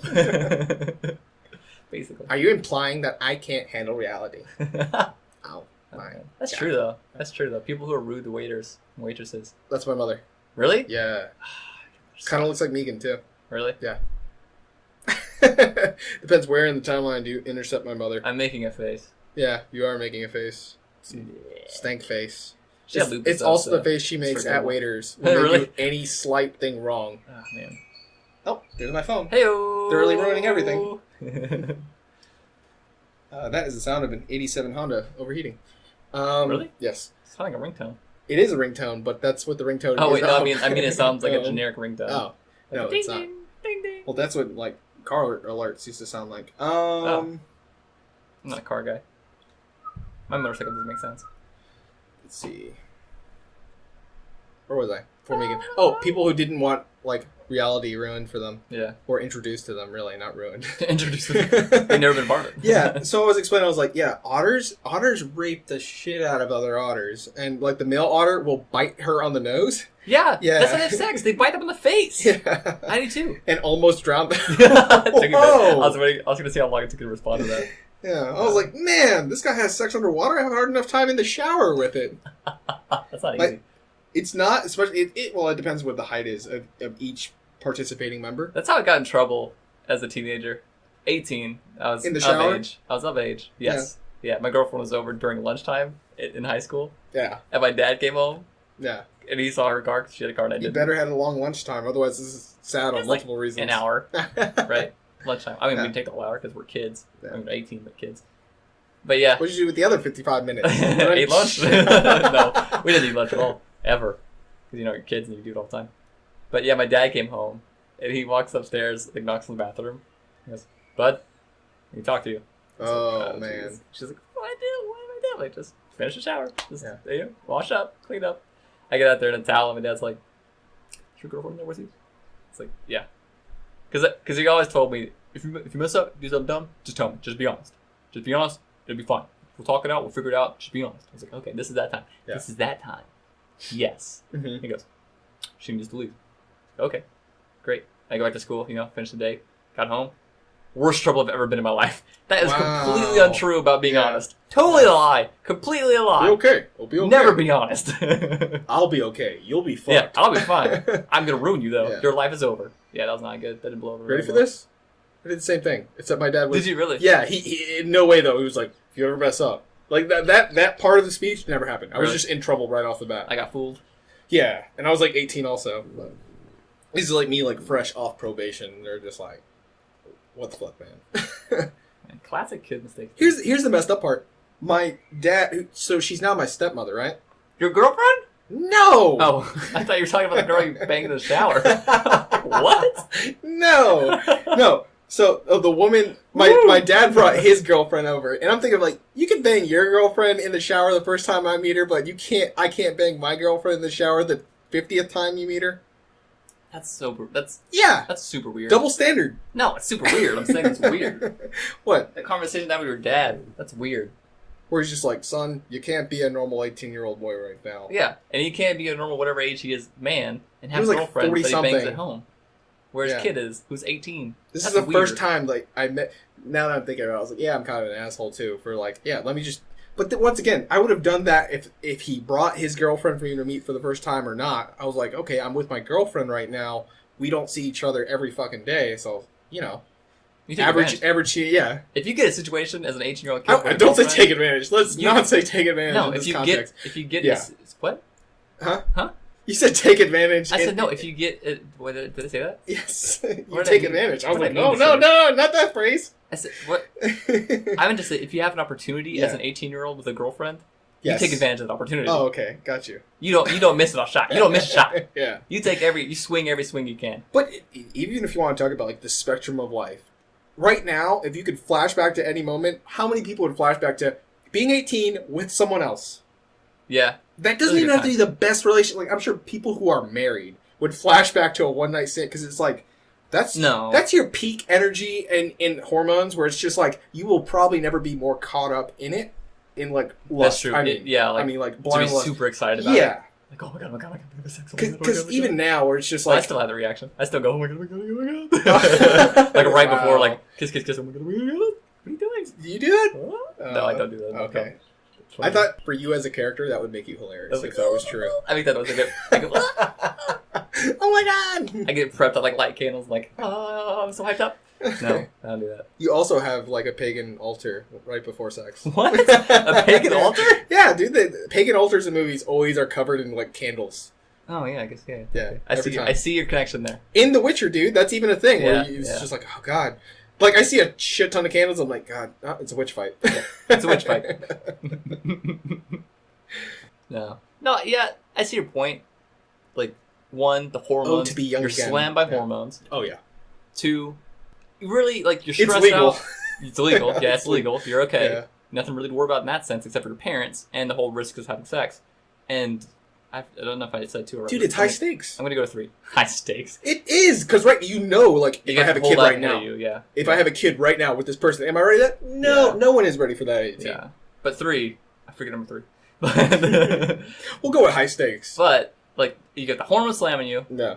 You've got, like, the excitement just of it. Yeah. You've been looking forward to it. You're like, high school's all about it, really. You just, oh my god, they make movies about this. Like, it's the point of being alive at that point in your life. You're supposed to, like, have sex that time in your life, you know?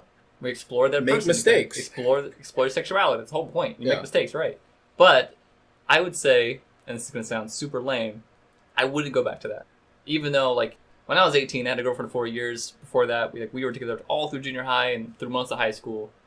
When we turned 18, we didn't have sex. We waited, and we were like, yeah, because I wasn't like kind of what I could call normal, where everyone's like, oh, I got sex right away. Like, I wasn't like too crazy about it. I was like, okay, yeah, it's gonna be great, it's gonna be awesome. But I'm not gonna like super pressure her into it or like try to find it, like search for it. Like, I care about this girl, I really like her, so I'm not gonna, force her into it. Like, I told her, morals. yo, whenever you want to go, we're doing it. Yeah. Ready to go. Right then and there. Like, you say the word, it's happening. You had tearaway clothing. Yeah. I just like leave condoms all around. Like, do you need more condoms? No, I just set pieces really. Just set pieces. Just a reminder, it's a possibility. Just think about it. If you gotta find your way through the woods, just keep it in your nugget. That's all. You drop her off in the But middle. no, like as soon as she said like, follow the trail of condoms. It's my room. Oh shit, it's my dad. No, don't look at those dads. Son, we have to talk. No. Not again. You keep buying boxes and boxes of condoms and leaving them around. It's romantic, Dad. It's gross. Stop it. It's my house. I want you to be able to leave here eventually, not live with me forever. No. But as soon as she came around to the idea, and she was like, you know what? Actually, I want to bang. Yeah. All the time. By the way, least coolest way anyone's ever said that. Yeah, I'm not cool about it. I'm totally lame about sex, but yeah, no. As soon as she was like, let's do it, I was like, yep, all the time, like. Every day at lunch, boom, go home, bang. It was awesome for that time period, but I still would not go back to that. Like, daily sex, wouldn't go back to it. Really? One. Is it tiring? No. Dude, I got ripped abs now. From the I had to do all the work. But no. I wouldn't go back to it because it's shallow in a way. Okay. Like, young sex means less. No, dude, I mean this as sex. like a time window. Like, you don't have to like live your life from there forward, but it's just like no. If you're playing your greatest hits, that's definitely in the list. No, it's not for me. No, really, no.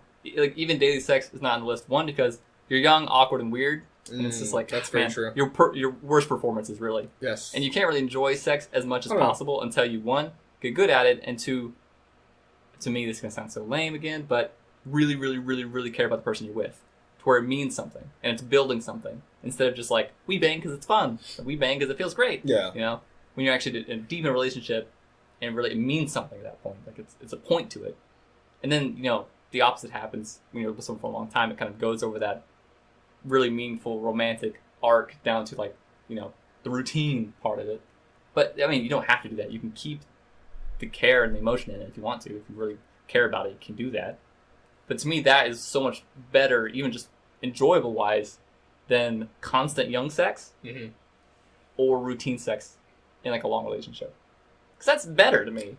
I can't relate to you on this one. Yeah. I'm just going to have to take your word for it. It's definitely me. It's definitely a me thing. Well, no, it's not just like, oh, no, I have sex differently. Like, I've never been in a relationship past 6 months. Never. What? Yeah. Wow. What? You mean that's in the middle of my bachelor pad, I've been a bachelor my whole life? This is the most single guy I've ever seen. Yes. Yeah. Oh, dude, definitely. Did I tell you my landlord had to like close my windows because they were painting the building, and she was just like basically commenting on it, just like, yeah, I can tell you're single. Like, really? Or she's like, I'm the first woman who's ever been in here. I'm just talking smack. First and last. Is that motorcycle? That's single because you don't ride a motorcycle. You single man in your motorcycles. That's funny. Really, I could see that though. I could see that. You don't seem like a guy who would like get too deep into relationships emotionally. I don't think I'm capable of it. I genuinely don't. You do lack a lot of empathy, but I don't that's think a huge part of it. Like I can't like coddle. Not coddle. What's the term? Cuddle. I don't like to, but I'm capable of it.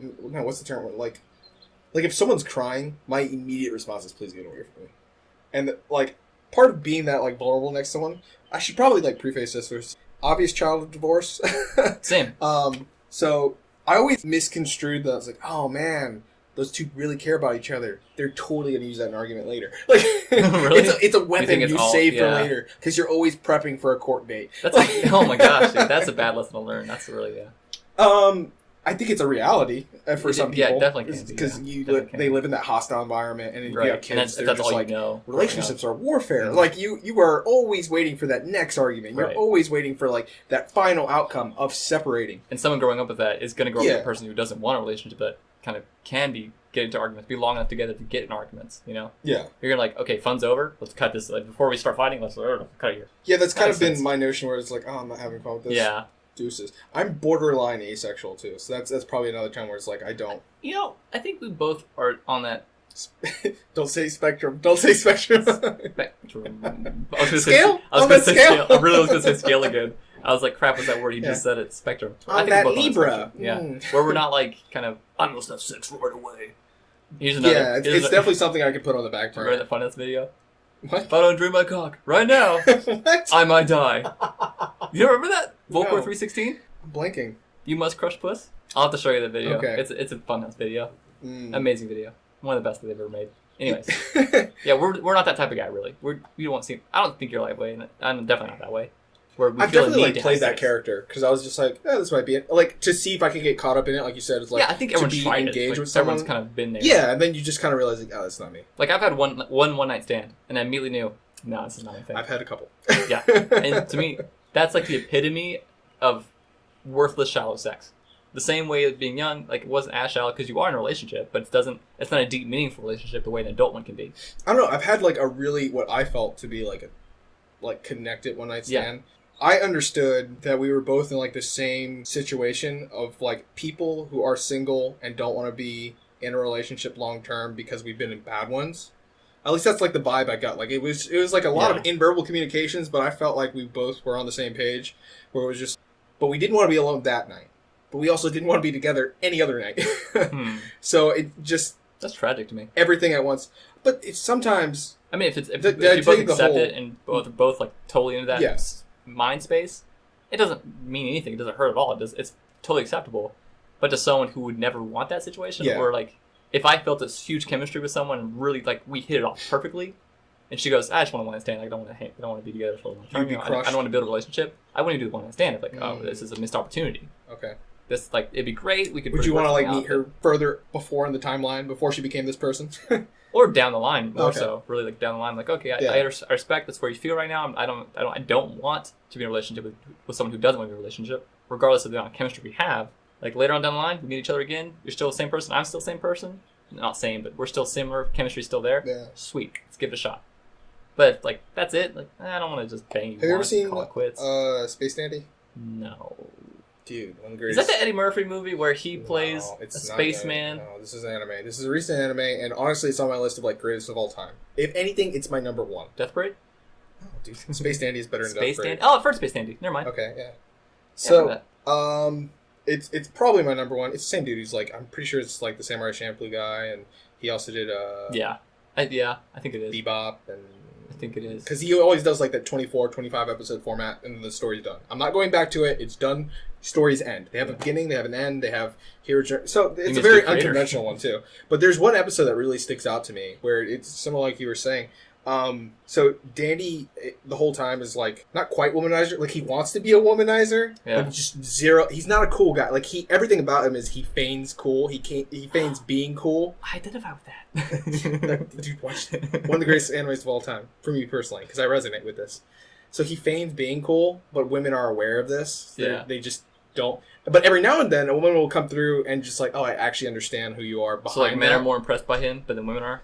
No, no one is impressed with him. But he's like, I'm the coolest guy in my own mind. It's my phone background. But also the art is amazing. They have one of those like feature artist ones where for these few episodes, it's this style and then it'll change. But it's very like, you've seen Fully Cooley? It's artistic.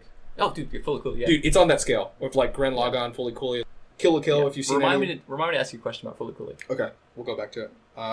So anyways, there's an episode where Dandy's ex-girlfriend, and she's a fourth dimensional being, so... like Bodega. That's a reference you're going to understand. Okay. Go on. And then, this is a conversation I had earlier at work. What's a fourth dimension? Time. Thanks. I said that just as fast, and someone's like, boom! End of argument. He said it. He knows stuff. He knows random shit. He said time. It's time. You know how I know that? Neil deGrasse Tyson? No. Oh. Go back, though. Go back in the clock. Who else? 6 million? 6 million years ago. Damn That's it. right. Who's that man? Carl Sagan? Carl Sagan. Y'all motherfuckers need Sagan. Yeah. Anyways, Space Dandy. Yes. Fourth dimension girlfriend. Yes. Ex-girlfriend. So the fourth dimension girlfriend, because how it's been discussed before, if someone exists in the fourth dimension, we would probably just like perceive them weirdly because there was a whole dimension there we couldn't perceive, right? And then someone's used the example of like an apple, like you would probably just see like the sliced apple, the sliced apple, right? So she instead of being the sliced apple, if you don't know what we're talking about, YouTube all of Carl Sagan, Flatlanders. Yeah, he'll do an experiment and show you like how a 2D being would experience their existence on a 2D world, and what a 3D object would look like in a 2D world. Yes. And it's like if you pass an apple through it, a 3D object, an apple through a 2D world, a 2D thing would perceive slices of an apple continuously going by, and you wouldn't understand what it is. Yeah. And it's saying is the same thing would happen in a 3D world. If a 4D object passed through it, we would see basically slices of it. Yep. But we wouldn't be able to comprehend what it actually is. As a whole, yeah. And you can get into like cosmic horror, Lovecraftian, like all that from that. Yeah, and that's like what Lovecraftian stuff is all about.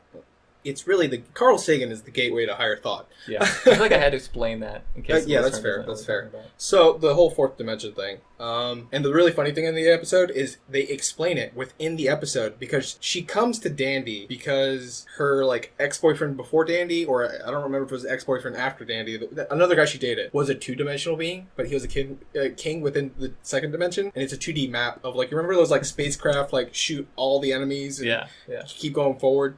Yeah. He lives in one of those worlds. Still stick shooters? Yeah, which is funny because within 3-dimension space, they show his world is contained with our world, which in space, because the whole thing is like a space anime. It's called Space Dandy. Yeah, but it has Western themes. That's one of the things I like about it. Bebop. Exactly. So it shows like a flat 2D map, and then you see that's their dimension. There he is. Yeah, there he is. He's right there. That's the guy. And he's just like an enemy within the game. So that in itself is hilarious. That's clever. But one of the best things, the best part of that episode is he has a discussion with his ex-girlfriend where they're alone before they go back to beat the other guy, where it's like implied, like Dandy's like in his underwear and it's like, oh, morning after, like, oh, they hook back up together. Oh, I never explained the funny thing. She's a square. She's just a giant square because you can't perceive her, but she just looks like a giant 3D square. Okay. And I just thought that was hilarious. I was like, I get it. With like an attractive lady's voice, like, and so it's like the morning after, and she's like in the bathroom. She's like, this doesn't like mean anything, or like I don't want to be back with you. And he has Dandy, who's known as like an airhead, who he cites "I'm just here for booty" all the time. Like that's like the first episode. There's a cat person too. You'd really like that character. Yeah, he's a Beetlejuicean. Whoa! Did you say cat? He? Yeah. I'm out. I'm just kidding. He's called a Beetlejuicean, but he just looked like a giant cat person. That's a reference to Hitchhiker's Guide to the Galaxy. Yeah. So his like name is like just like that. Like he corrects them on the pronunciation multiple times. He's like, no, it's. This show sounds tailor-made for me so far. Yes, it is, and the theme song is amazing, and you could. Is it Birdio? No, I will explain the origin of the theme song at a later time. But I'm sure they really want me to get through this story at this point. It's just like, jeez, hurry up! Anyways. Suck it, my bad storytelling is your fault. Yeah, that's my fault. Yeah, I'm at the audience. I'm blaming them. Oh. Yeah, it's your fault. I just feel them saying Thanks for being on my side. You're the person here, really. Can't argue with that. I can't interrupt the audience. Yeah. Actually, that wasn't a lesson. That was, like, at work. So I was in a video tutorial lesson, and the guy's just like, I'm not going to argue with you, mainly because you can't argue back right now. I'm like, what a nice guy. That sounds like something you'd say. Back to the story that I keep segueing out of. Morning after stuff, and she's like, we're not getting back together. Sorry, I had to. I couldn't help. it. And he gets really insightful for where he's known for being an airhead, and he's just like, I understand you're not who you were before, and I'm not who I am before. And he gets down to explaining dimensions. And he's like, when you asked me before if I understood what the fourth dimension, we were literally different people. And we're literally different people now because of the fourth dimension. He's like, as time goes on, people change. So we cannot go back to those former versions of ourselves. And therefore, we're strangers in a way. We're very familiar strangers. And that's kind of like the resolution of the relationship is Dandy. You could clearly see he cared for the fourth dimensional rectangle. But he was just like, we're not on that same page. It would be like reading a biography about someone and then meeting in person. Like you know of them, but you don't know them. Yes. It's the same thing when you have like an ex-girlfriend, you meet them later on or something. Spaced out text. You know of them, but you don't know them anymore. Like way later. Alcohol may or may not be involved on their end, not yours. Spaced out text? Yeah, spaced out text. So I'm saying like they used to be in constant contact with this. Spaced out text? Yeah, like there's space in between the initial text. Okay. And then way later down the road. English just wasn't making sense in my brain there. It was in the fourth dimension. That's why you couldn't perceive my words. I was saying spaced out sex. That too. It's like you're just like way out of it. It's oddly familiar. Time. You're like, oh, she's gained weight though. You really just respond with like, what? You really just respond to it with like a Keanu Reeves kind of responses. Whoa. That's spaced out sex. I just got that right in my mind. Imagine Keanu Reeves after sex. Whoa. Yeah, I do every time. during, dude. I can only get off to imagining Keanu Reeves after sex saying, "Whoa." Was that the fan voice? That's also a reference, guess what? Yeah, that's our assigned fan voice. Reference to Yawcast Lewis. You lost me. You don't know it, so that's fine. Okay. Someone might. Someone might. That's all I hope for. It's for that one person. Yeah. I mean, this whole thing's for one person. I got you, dog. Yeah, someone who's really into Space Dandy so far. Yeah. And broken stories. Yeah. Anyways. So he gets insightful in the kind of like, we're different people. And he uses the allegory of different dimensions to explain it. Yes. But it's also that, it's mainly that people change over time and that it's impossible. Like, you've seen Deep Space Nine, you're right? Star Trek fan? No. Oh, okay, that's the one where you like skipped over. You're like, I haven't seen any. I've never seen the movies. Oh, it's not a movie. It's just a series. It's a series? Yeah. Oh. It starts off with Picard. To be honest? Yeah. I've only seen TNG. It's in the middle. This series happened in the middle of TNG. That's why it's really interesting. So the series starts. Yeah, they started a Star Trek series while one was ongoing, and then you could watch both. Seems unwise. No, it was genius because Picard gets taken over by the Borg. Right. Where he wipes out a huge amount of Starfleet. Right. He's like Loquacious. Locutus. Loquacious sounds like his like the only black chick in his Starfleet. Awesome black chick friend who's also a Borg. What do you think, Loquitus? I am Loquacious. That's awesome. I want to see that. I said we don't need the damn planet. Y'all motherfuckers need the Bullhorn. Hive mind, motherfucker. Man, I have 1,000 minds to give you right now. Man. To make it sound less racist, are you a fan of blaxploitation films? So much. Okay, me too. Yeah. Okay. I feel like we're less racist because we like those. Because we like those. And you can make this kind of joke. What's a white exploitation film? They're just called movies. All of them. All of them exploit white people and their great culture. All the Marvel movies, more or less. Yeah, that's fair. Except for Black Panther. But it's not out yet, yeah. He's a token. Token black guy? Yeah. Dude, he's the Prince of Wakanda. No, the fuck he isn't. Yeah, but guess who else? He's the blackest dude ever. Guess who else is black? Eddie Murphy. Tell me I'm wrong. Tell me I'm wrong. You're not wrong. I meant in the context of like Marvel movies. War Machine? Yeah, War Machine. Yeah. James Rhodes. He's the token. You mean Uncle Phil? He's the token. He's Uncle what? He's the token. Have we talked about this? Of Marvel stuff too. Not originally. No. So they had I'm talking about the Marvel Cinematic Universe right now. No, I got you. But I always like bringing up that he was voiced by Uncle Phil for a little bit. And the cartoon show, the really crappy 80s cartoon show. Did they ever say Will? No. Oh. How come he didn't want me? It's because you can't stay on script. That is tear-jerking. Oh, yeah. That's such a good scene. Yeah. But I still like to imagine he replied, because you can't stay on script, Will. Because you can't stay on script, Will. Damn. He's a cold motherfucker. And it kind of makes your dick smaller. I'll say that today. No one got what I was talking about. Oh, man. I think I shouted that at lunch. That is a terrible thing to be, like, caught out of reference and no one knows what you're talking about. Yeah. Like, dude. Anaconda malt liquor gives you a small dick. Yeah. I love that Roscoe gets the idea for chicken and waffles in that scene. That's a great scene. That's it! If you know what we're talking about, we're talking about Black Dynamite, the movie. I think we talked about that last episode, too. Sweet!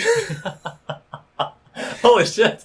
That was perfect Black Dynamite impression. Really? That sounded like a sound clip. Yeah. That's perfect. Do you not do that whenever... We're getting really far away from our original topic. I'm okay with What were we talking about? All that matters is Black Dynamite now. Yeah, now it does. Michael Jai White is one of my favorite actors of all time. So good. Earth, Wind, Fire, and Water. Hey, water. Black Jaws. He's got a taste for black blood. It's Samuel L. Jackson in that episode. It's so great. God, that's such a good show, man. There's something awesome about Evil Nixon is the best character you can ever have. Damn it, Chris. I love that he doesn't call him Kissinger. Yeah. He carries a Colt 45. There's something fantastic about blaxploitation. And today I was talking about today because I was having lunch. Undercover Brother? Yeah. Dude, Robert Downey Jr. was the bad guy in that movie, in case you didn't know. Was he? Yes! Was he the guy you can't see his face ever? It's been a while since I've seen Undercover Brother. Yeah, because he's got a henchman that has, like, he gets the arm blades and he cuts Undercover Brother's fro. And Undercover Brother says, God damn it, I love that movie. Yeah. You got to go. Got to go. So good. But the main bad guy, the man, they never show his face. I feel like they do show it eventually when he's, like, running away. No, the last scene is him... No, the last scene is his helicopter flying away. Yeah. And then some song comes on or something like that, and he gets infected with like the groove or some shit. I don't know. Sounds right. It's been a while. It's been a while, yeah. Yeah. But let's talk about blaxploitation. I'm pretty sure the films. man is Robert Downey Jr. played by Robert. That's a cool fact. I was talking about that at lunch. I'm sure it's wrong. I was having lunch with two super white dudes, like the most white dudes I know. Super white. I was talking about blaxploitation films. I think they like them. And one guy, he said, I don't watch black movies. And it sounded super racist the way he said it. And he's like, wait. I've never been exposed to black culture-centric movies. I was like, that sounds a lot better, bud. Keep with that story. Black movies. Say it that way. Say it that way. And the other guy said, well, I've seen them, but the only time I watched them was with two black roommates I had. And I wasn't sure if I could laugh or not. I was like, okay, yeah, that means... Robert Trumbull. Sorry, not Robert Trumbull. That was completely... Dude, first names, we get them wrong all the time. If you share a first name, you might as well be the same person. Oh, Billy D. Williams was in that. That's right. Yeah. Anyway. This deal is getting worse and worse all the time. Can we just be like a Undercover Brother / Black Dynamite-centric podcast at this point? I wish, like I told you this earlier in the week, I really wish I knew all of Bullhorn's lines so I could use them all the time. That would be an achievement. Impressive. To have them all memorized. Xbox. Even better, if you could learn to write like that. Yeah. You would be a poet, basically, more or less. Dude, he is a poet. How dare you? no, I'm saying, but if you could do the same thing he does. Yeah. Every statement you say is like rhyme couplets, except for that one time where he's just like, you thought you knew the rhyme, but then he like does a slant Dude, line. I used to have a language class that I took. Yeah. And during the class, they would say like, don't speak English, only speak in the class's language. Yeah. And you know what happened? I just stopped talking. I would just stop talking. Checkmate. I feel like it'd be the same exact thing if someone said, you can't speak unless you rhyme. Yeah. You rarely talk at that We should have an episode where we can only speak in quotes from a movie. That'd be really hard. That'd be awful. That'd be a terrible episode. Unless we study way beforehand, like we plan this, and it's just like binge watch movies. I would just watch Black Dynamite and Undercover Brother at this point. That's a joke thing I do sometimes that I've never seen before, or maybe I've never seen before, so maybe it's an original joke. But like, if you got something really plain and normal, say, just like throw someone's name out in front of it, like, as the late great Abraham Lincoln would say, nah. Just that's it. One of my favorites. Just quote no or yes or thank you. I got nothing. Goodbye. Like that's a quote. Yeah. Quote Nicolas Cage. I got nothing. No, really, he's broke. Nicolas Cage. He had like an island. He was like one of those where like I think it was. We talked about we talked about this. Was it this like Madoff? Like that's where he lost his money. Bernie Madoff, the Ponzi scheme well, guy. I know that's where Kevin Bacon lost all his money. Really? Yeah, dude. A bunch of people in Hollywood. Yeah. I thought Nicolas Cage was in that group too. I used to have a really bad image in my head about people in Hollywood that they're all kind of airheads, pretentious and too much money. Too much money, no sense. Yeah. Until more money, more problems. And you know what kind of broke my image of that? Steve Carell. No. What? I actually he seems like a nice guy. Yeah. It's nice enough, I guess. Paul Rudd. I don't know. I'm running out of people. No, who may be nice guys. No. The person that kind of both solidified, like, okay, this person has a good point and shows how things are. Carl Sagan. Can be, no. I mean, in some ways, yes. But also kind of reveals, like, it's not what it seems like, but it is what it seems like. It was Dave Chappelle when he came back. Okay. Like, is there like a specific interview or something he said? There's quite a few of them where he kind of retreads the same point. Yeah. But a common question he got when he came back was, why'd you leave? Did you go to Africa? Did you go to Africa? Yeah. Did you lose your mind? I don't know. That was like the word. Like he lost his goddamn mind. Yeah, and he's talking about why he left. He had to go to Africa for mental health. That was the rumor. Basically, yeah, that's what the story was that everyone heard. But he's talking about also that Oprah ruined his career. That was another one. Really, never heard that. But he's talking about how like he used an example of a nature show he saw where I'm going to kind of ruin. Probably not going to quote it correctly, but if they don't know this, they need to watch more Dave find Chappelle. the video. Just look up the video of Dave Chappelle in an interview. And hear us terribly paraphrasing things. And you can probably just search it by what I'm about to say. But he's talking about how it was like somewhere deep in the savannah during a drought, a native tribe there, a guy who didn't have any water, he couldn't find water, he was having trouble. But he knew that the monkeys could find water. They always had some secret stash of water somewhere because that's how they survived. So what he would do is he knew that the monkeys love salt. And they just love salt.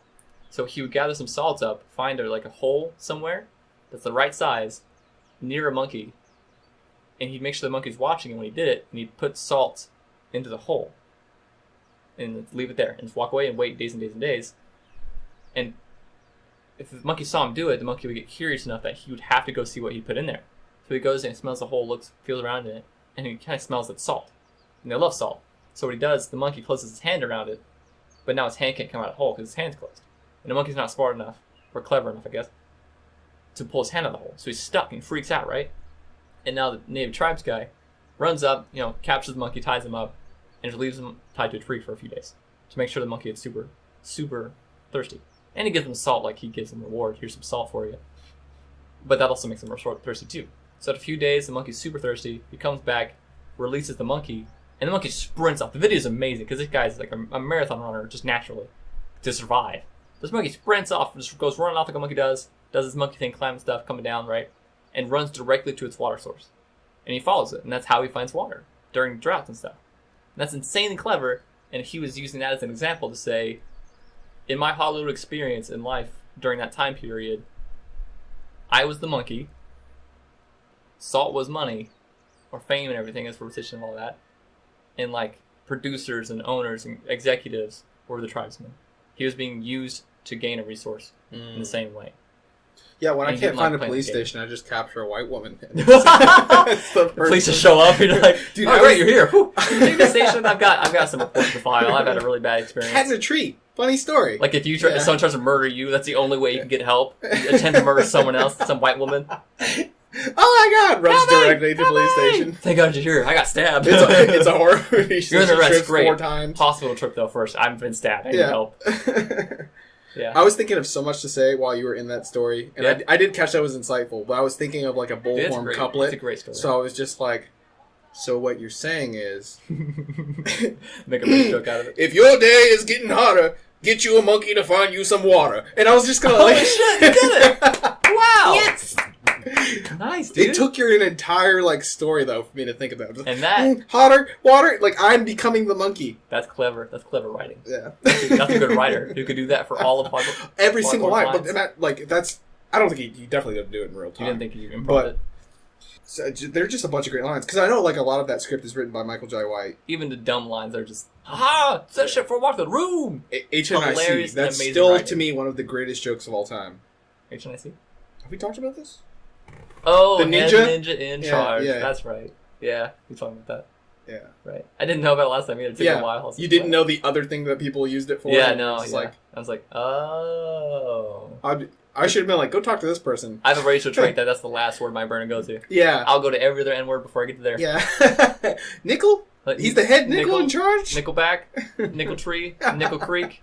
I'm not getting off of nickels. Yeah. I'm staying on nickels. Yeah. Head Newton charge. I don't understand.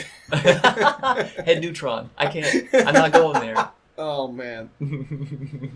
I had something else about Dave Chappelle in there. About monkey. I think I finished my point earlier about You did. that That's guy. solid, though. That guy I being have mad uncomfortable respect about blaxploitation films.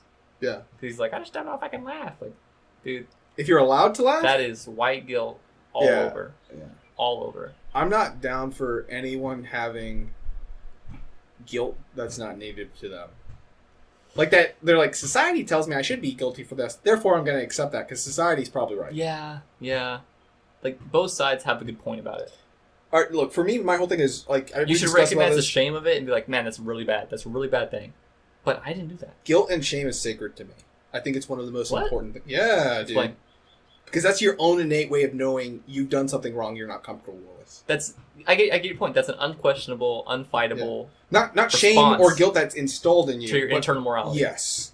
And that's you finding like what you actually enjoy, what you're comfortable with, how you actually feel about something, instead of going to outside sources to build that opinion on. And it's like just finding like your true self. It was like if you are genuinely upset by something, definitely voice your That to opinion. me is the measurement of a good kid or a bad kid. A good kid will do something wrong, they feel, and just start crying. Yeah. Like, I'm so sorry, or go tell themselves, basically. They'll be little snitches themselves. Whereas a bad kid, I mean, not bad kids, but like a kid who doesn't really have the internal or taught morality yet will do something bad and not know it until someone says, that's bad. Don't do that. Don't hurt that kid. That's Don't how hurt I that found kid." out I was a bad kid. Yeah? You just... No, stuff? genuinely. Like, You did well, my that dad, like, really cognizant of, like, what I was before I was cognizant of it. Yeah. And, Man.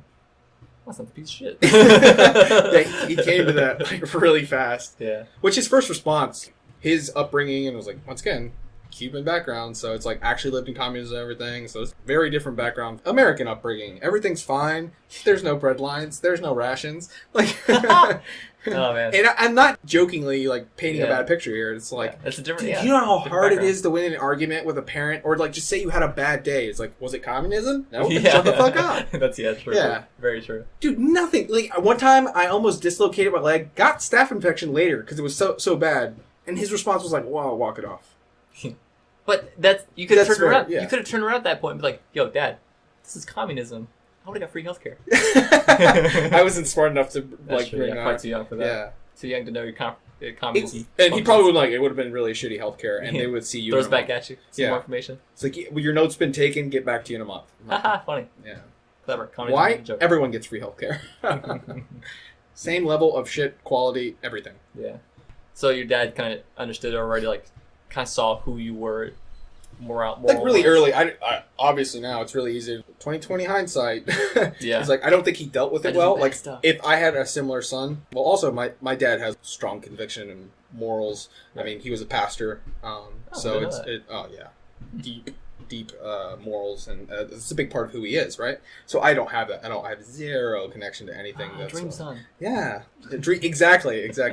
None of you. Did I tell you about why I don't have my dad's first name? I was supposed to be the second. Did you take it away? Almost. Really? It's so much worse than that. Oh my gosh, how can it be worse than that? All right, so my dad's a pastor, Mhm. but my grandfather on my Is the mom's devil. side. Oh. We're getting there. Okay, No. sorry. No, my grandfather is a lovely man. So he's like a big deal within like Spanish Pentecostal church. He started Right, like yeah, a giant organization. And they have like something like 144 churches like to this day. So giant, widespread, Yeah, I well remember you respected. mentioned you have like a pretty Yeah. powerful family back there. Yeah. So it's up there within that community, of course. Yeah, right. Like he can't like walk into any Spanish establishment and people know he is. He's not a celebrity, but within that, like when they have like conventions and everything, they would get me out of school, but I would actually wish they kept me in school because I would have to go to a 5-day convention of just people going to church twice a day. And I'm like, this is disgusting. But it's hundreds of people. Yeah. They would rent out it would be in like Miami or some part in Florida because a lot of the churches there are Spanish community, Puerto Ricans, Cubans. So My God, that's like the Puerto Rican Shepherd's Chapel. yeah. So he's like a big part of this Huge organization. huge organization. And then so my grandfather doesn't like my father. He just wished my mom married someone else for like a whole long list of reasons we don't have time for. So there you already have like that broken dynamic between stepfather and father. Like this is getting, if this was the story, this is where breaking out the textbook, kids. And you could get all Freudian with it. It's like Red broken flag father number one. Yeah. Thanks, Morgan Freeman. So that's already like a bad dynamic. Yeah. So most of my parents' marriage, it was like that wedge going deeper and deeper. But that's just who my mom married. And they had kids, and because they were like so deeply religious, they truly believe marriage is for life. You die with that person, Right. Even if things are bad, even if things are like abusive, like that's just you stick through it. You ask God to help, and maybe you'll get better. Who knows? Yeah. So deep division there, and then I was the first boy born out of that lived.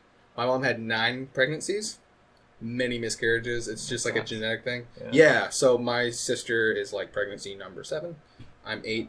And then my brother is in the 9th. So 3 in a row. 3. That's probably really relieving. No, No? because my sister was of twins and my brother was of twins. I'm an original. OG, baby. Oh, gee, baby. No, but 8. I'm the 7th son, though. Fun fact. Hey. Yeah. What's it a reference to?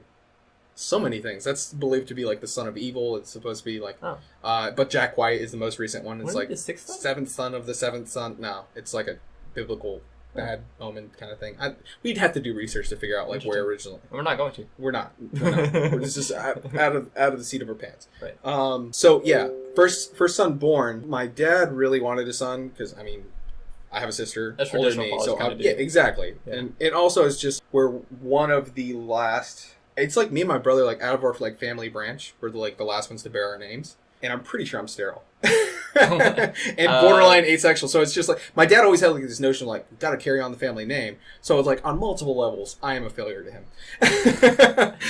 But Son is genetically worse. yeah, genetically weird. But yeah, that's actually exactly what I'm getting to. Really? I came out looking like my mother's side of the family, and he really wanted like a semblance of him. Hmm.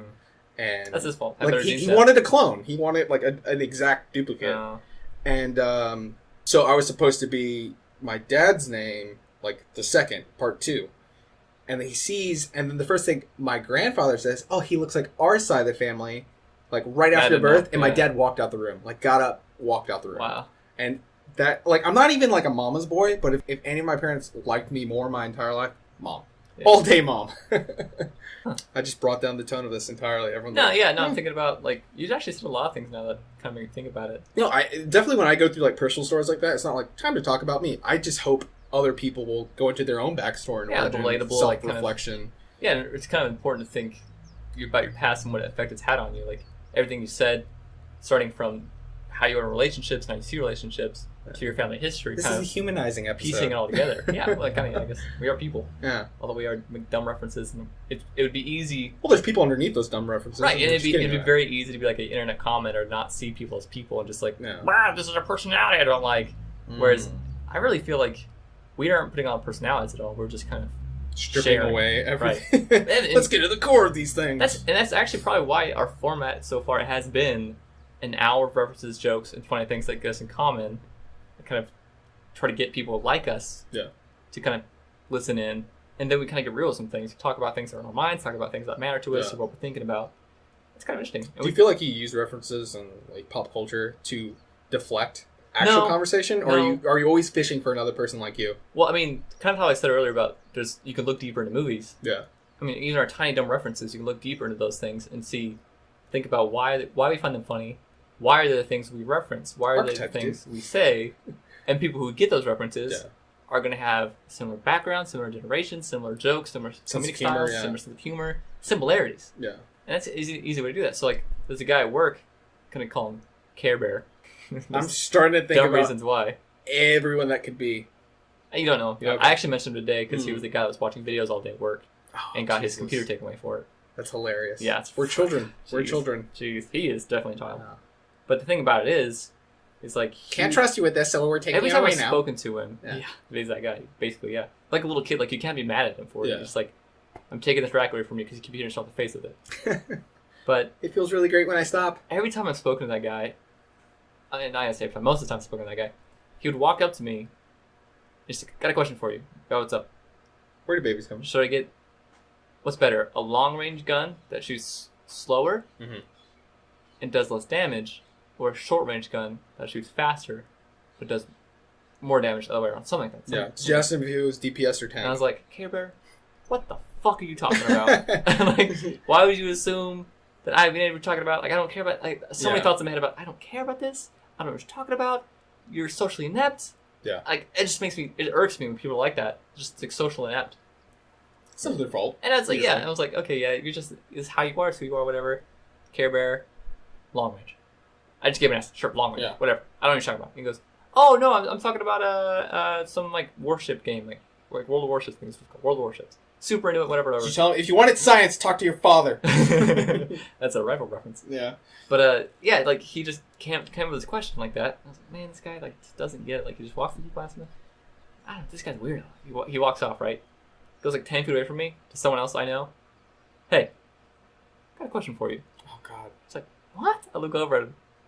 Long-range gun? Motherfucker. That's where I'm like, are you serious? Like, this, are you just going around to people? And I understand what's happening. I understand what's happening there. He's trying to connect to people. He's trying to reach someone, you know? Yeah. He wants to interact with people, to speak with somebody, to get him to someone else and someone else to him. I get that. And then we all do that. We're all doing that all the time. But I do that. How was your day? I don't care how your day was. Yeah. I generally don't. Like, hey, how's it going? I don't really care. I don't want the answer. Just basic human connection there. And that's what he's doing, and it's like commendable. Do that. Yeah. Because you're socially inept, and if you didn't do that, Format. people wouldn't come to him. Yeah. That's the thing. People won't go to him to talk to him. It's kind of sad too if you think about it. Yeah. So he has to do that, and all he knows and all he surrounds himself with, or does, or thinks about, is that video game. So that's what he has to go with. He just doesn't have this kind of social skills to angle in that direction or talk about it in a broader concept or a broader thing. Like, hey, self-reflection, do you like realize why he's doing it. Or like, back the topic up and say, hey, do you like video games? What are you into? I'm into this. Yeah. Do you like that? Do you like strategy games? Like, do you think about this? Or like, because sometimes I think about, one thing versus the other. It's very strategically minded, all that. Like, you can go there with it, But his choice is to walk up to people who aren't expecting him, don't know what he's going to talk about, no concept or no context or anything, and just ask a question like that. Yeah. Like that. I was talking about that at lunch too, kind of like people who are socially inept that way. And it sucks, and I wish it wasn't that way, and wish it could be easily taught and easily shown, like, hey, bud, yeah, I get it. I know you want to connect. I understand what's going on here. Yeah. There's a better way to do that where you'll connect with people easier and better, and you'll be happier for it. Why the fuck didn't they teach that in high school? What do I need algebra for? Well, man, we're getting into a topic I went through at lunch, and this is something I've talked about and thought about a long time. Education system in America. Yeah, social classes. But you need to sit at a new table. I call them con kitties. Have you ever been to a convention? I'm really thinking here. No, I hate those people. Yeah. We're talking about those people right now. Yeah. And man, I've worked at a couple cons before. We're nerds. Yeah, but it's just like, I don't think we're those kind of nerds. If we can't connect with those nerds, there's something going on. Because we know what they're talking about. I know exactly what you're referencing. Yeah. We're the referential treatment guys. We know this. Yeah. But we know all. No, in fact, we know nothing. In fact, we're wrong about almost everything. Yeah. And probably wrong about this. It's probably give me 1,000 great points in the comments. Yes, I'm sure someone just corrected my own origin story. They're yeah. Like, actually, your grandfather was a pagan priest. My grandmother, actually. I'm not making that up. Oh, wow. Cuba. See? They knew. Yeah, they knew. I knew. I'm a commenter. No, okay, con kitties. I've worked... When I was a little kid, growing up, like, I wanted to be a voice actor. That was my thing. I wanted to be a voice actor. Up until we... Johnny Young Bosch? Up until... You wanted to be Johnny Young Bosch. Love Johnny Young Bosch, yeah. Yeah. Kyrie! That's a reference. But... Inuyasha. Up until our first... Yeah. Up until our first episode, I wanted to be a voice actor. And then I heard my voice, I was like, oh, never mind, I don't want to be a voice actor. I sound like Shippo. Yeah, I would hate the characters I would get. I would get that, like, Michael Cera character every single time. But, yeah, so I've worked at a couple cons with voice actors, because that's why I volunteered at them. I love voice acting, I'm super interested in that. Want to tell people to do that, just crazy interesting. So every time I get assigned to the panels and assigned to their, like, booths, where they just wait, sign posters of the characters and do voice lines for people and say hi, And 9 times out of 10, they're super cool, super nice, crazy happy to be meeting fans, really happy to be there, and great social skills. Amazing social skills in these guys. And girls. Chris Sabat. Chris Sabat, yeah, I worked with Chris Sabat. I worked with Chris Sabat and the Goku guy. No one remembers the Goku guy's name. No one does. And I'm going to use Chris Sabat as an example since you brought it up. He's the voice for Vegeta, voice in a lot of Piccolo, voice a lot of anti-heroes as a whole. A lot of anti-heroes, right? Yeah. And he does a lot of work. He's been in a lot of things. He's All Might. He's All Might. Pick a show. Great. Pick your favorite show. Look at the voice actors for it. If it's a voice acted thing, it's him and Johnny He's in there Bosch. somewhere. He's in there somewhere. I guarantee it. But he does a ton of work. So he's got loads of fans, loads of characters. Mark Hamill's also on that list. Yeah. Mark Hamill, like Matt Mercer and all those guys. A lot of very common names that people who pay attention to voice acting will know right off the bat. They're super common. Nolan North, for example, another one. Yeah. In everything. Right. Work with Chris Sabat. One of the most charming dudes I've ever met. Crazy cool, crazy talented, super nice. He's the ultimate black dad. What? Piccolo. Yeah. Does he voice Mr. Popo? Oh my god! I don't think so. I don't know. Is that where you got from Ultimate Black Dad, Mr. Popo's? Because he's the blackest thing ever made. And I mean color-wise, not culture-wise. No. Color-wise, he's pitch black. Piccolo's become like the running joke. Yeah. The best black dad of the year. Black man. He's an honorary black man. There's pictures of that. I've asked people that thoroughly about that, where I'm just like, what makes you think the people of Namekians? Yeah. Yeah. I was like, what makes you think they're black? Like, what's so... I mean, they even dress kind of like Arabic in nature, but it's like, why did you get black out of that? Yeah. Like, I don't know. I just heard Piccolo, and I assumed... People assume Egypt is like Middle Eastern, but it's in Africa. And people think it's like Eastern, but it's not. Yeah. So, it is a tie in there. Yeah, definitely. No, I'm just saying, I'm like, what was the trait that made you think black specifically? Honestly, his acting and persona. Oh, yeah. So. That too. That'll help. Yeah. But yeah, his attitude, the way he is, like, super cool guy, like, crazy cool. So that's really what you attribute black people with? Cool? Cool, yeah. That is an awesome stereotype. Yeah. Yeah.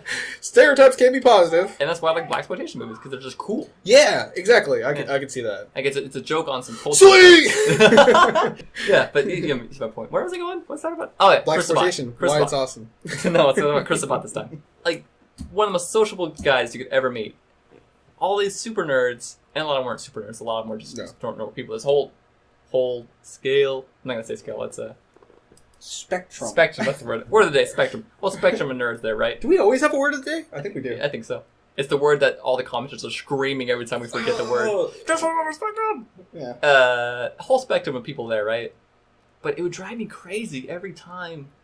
You can tell someone's a super fan. They're crazy excited to meet this guy. They're like shaking with excitement, you know? They're like, you can tell they're like, this is a huge moment for them. Yeah. Because they've been dreaming of meeting this person. Like, they love the character, love Anytime the voice. someone meets All Might. Right. Exactly. Good example. Not really, but if someone gets the reference, good example. Like the kid slamming his head in the back of the chair. If they don't get the reference, they don't need to be listening to this. Let's not alienate anybody. We have too many references that even if someone's an avid reference person, dude, if that's my plug for anything, it's like watch My Hero. No, it's not that good of a show. No, for people who look, dude. Okay, let me finish. For the mass public, it's my turn. It's pretty good To finish the story. Okay. We're struggling to get through these stories. Look at me. I'm the storyteller now. I am telling stories now. No, black dude. Okay. I think it's black. I don't know. Anyways, Chris Sabat, super great guy, super sociable, super nerds, crazy happy to meet him, crazy excited, shaking with excitement. Get to him, and they're too awkward to talk, too awkward to say anything. He's like, "Hey, how's it going? I joined the convention. I joined the con, having a good time. Yeah. Like, what character you into? What show you into? Like, what do you want me to sign for? All of them. Right? And they're just like, and they can't do anything or say anything. They're just shaking or freaking out. And like, I was just standing there like, dude, calm down. Like, I know you're excited, but you're gonna ruin the moment for yourself. Yeah. Like, this could be so much cooler if you just have a conversation with him because he wants to. He's there, like, hey, how's it going? Dude, that's What's episode of Community. Right? Is there? Yeah. I knew it was gonna happen eventually. I fucking love when you say it like that. But yeah, that drives me crazy, and I call them con kitties because they're too kind of socially immature. I think I'm gonna call it that, but I don't know. I'm just generalizing here. I don't know anything about it really. Socially frustrated. Right? Yeah. Like you're ruining this moment for yourself where you'd have such a better time, I think, if you could connect to this voice actor that you dream about seeing and meeting. Yeah. This is a huge moment for you, but you can't even be in the moment. You're too starstruck, or you're too awkward, or you're too, like, nervous about it. That's how I feel when I meet, like, someone who I think is relatable. Yeah, really? Just anyone at all. But, like, don't ruin this, you asshole. I ruined it. Like, you can tell, these guys are trying so hard to connect with these people. Yeah. They're fans. Like, they want to show their appreciation to these guys for loving their show and helping them out and keeping them going for so long. They don't know how to be intimate. I guess kind of, in a way. It doesn't have to be sexual to say intimate. In a real context, in a real life context, they don't really. They don't know what to do with their adoration. They're like, oh, yeah, God. they just freak out. And like, I've been there too. I've met some people where I was like, oh my God, I don't know. I didn't even know what I would say. You met Carl Sagan? No, not Carl Sagan, but that's a good example. I would just like, what do I talk about? What do I say to Carl Sagan? You know, he's got a great mind on him, dude. Yeah. Like, what do you say to that guy? And I get that. But actually, Carl, 6,000,001 years ago. Correct Carl Sagan on something. But I can die happy. Like that social ineptitude kind of irks me in a way, I guess. Yeah. But not in like a you annoy me way. It's like I'm frustrated for them. Yeah. In this which situation. It's down to frustrate someone else anyways. But I know I've had a lot of friends like that, and I know a lot of people like that. And I know how much happier they could be if they would work on that in themselves. And had a conversation with their hero. Yeah, and like yes, they're heroes, but they're still people, so calm down and just talk to them. It'd make a great memory. It'd be really better. So that happens so many times. It's not only they're missing out on something, but the voice actors themselves are missing out on something because they're trying so hard to connect with people, and you can just see in their faces, like when someone's just crazy super fan that's super awkward, hard to deal with, hard to connect with, hard to communicate with. It's like talking and hitting a wall, just like, hey, how's it going? What's your name? Like, oh, like, okay. Dude, you need to see that episode of Community. What character do you like? Okay. Yeah. Jennifer. Like, is that your name? Is it your mom's name? Is it your sister's name? Is it your girlfriend's name? Yeah. Like, I need some more information just to write my goddamn name here. Yeah. And say, hey, glad you like the show. Like, or a catchphrase. Like, what's your favorite catchphrase? I say anything. Give me something, man. And you can tell they're just so freaked out. And these, like, those guys walk away, and you can just see their eyes like sink a little bit. Like, oh my God. Like, I ruined that. How many more people am I going to like just interact with that like that today? Like back to back to back. If that happens, you can just see them get drained from it. Just God, it's gonna be hard. It's hard to get through. Yeah. And it's gonna be a long day. Hard. Yeah, it's like a long day. And you can tell like they just like I need a break.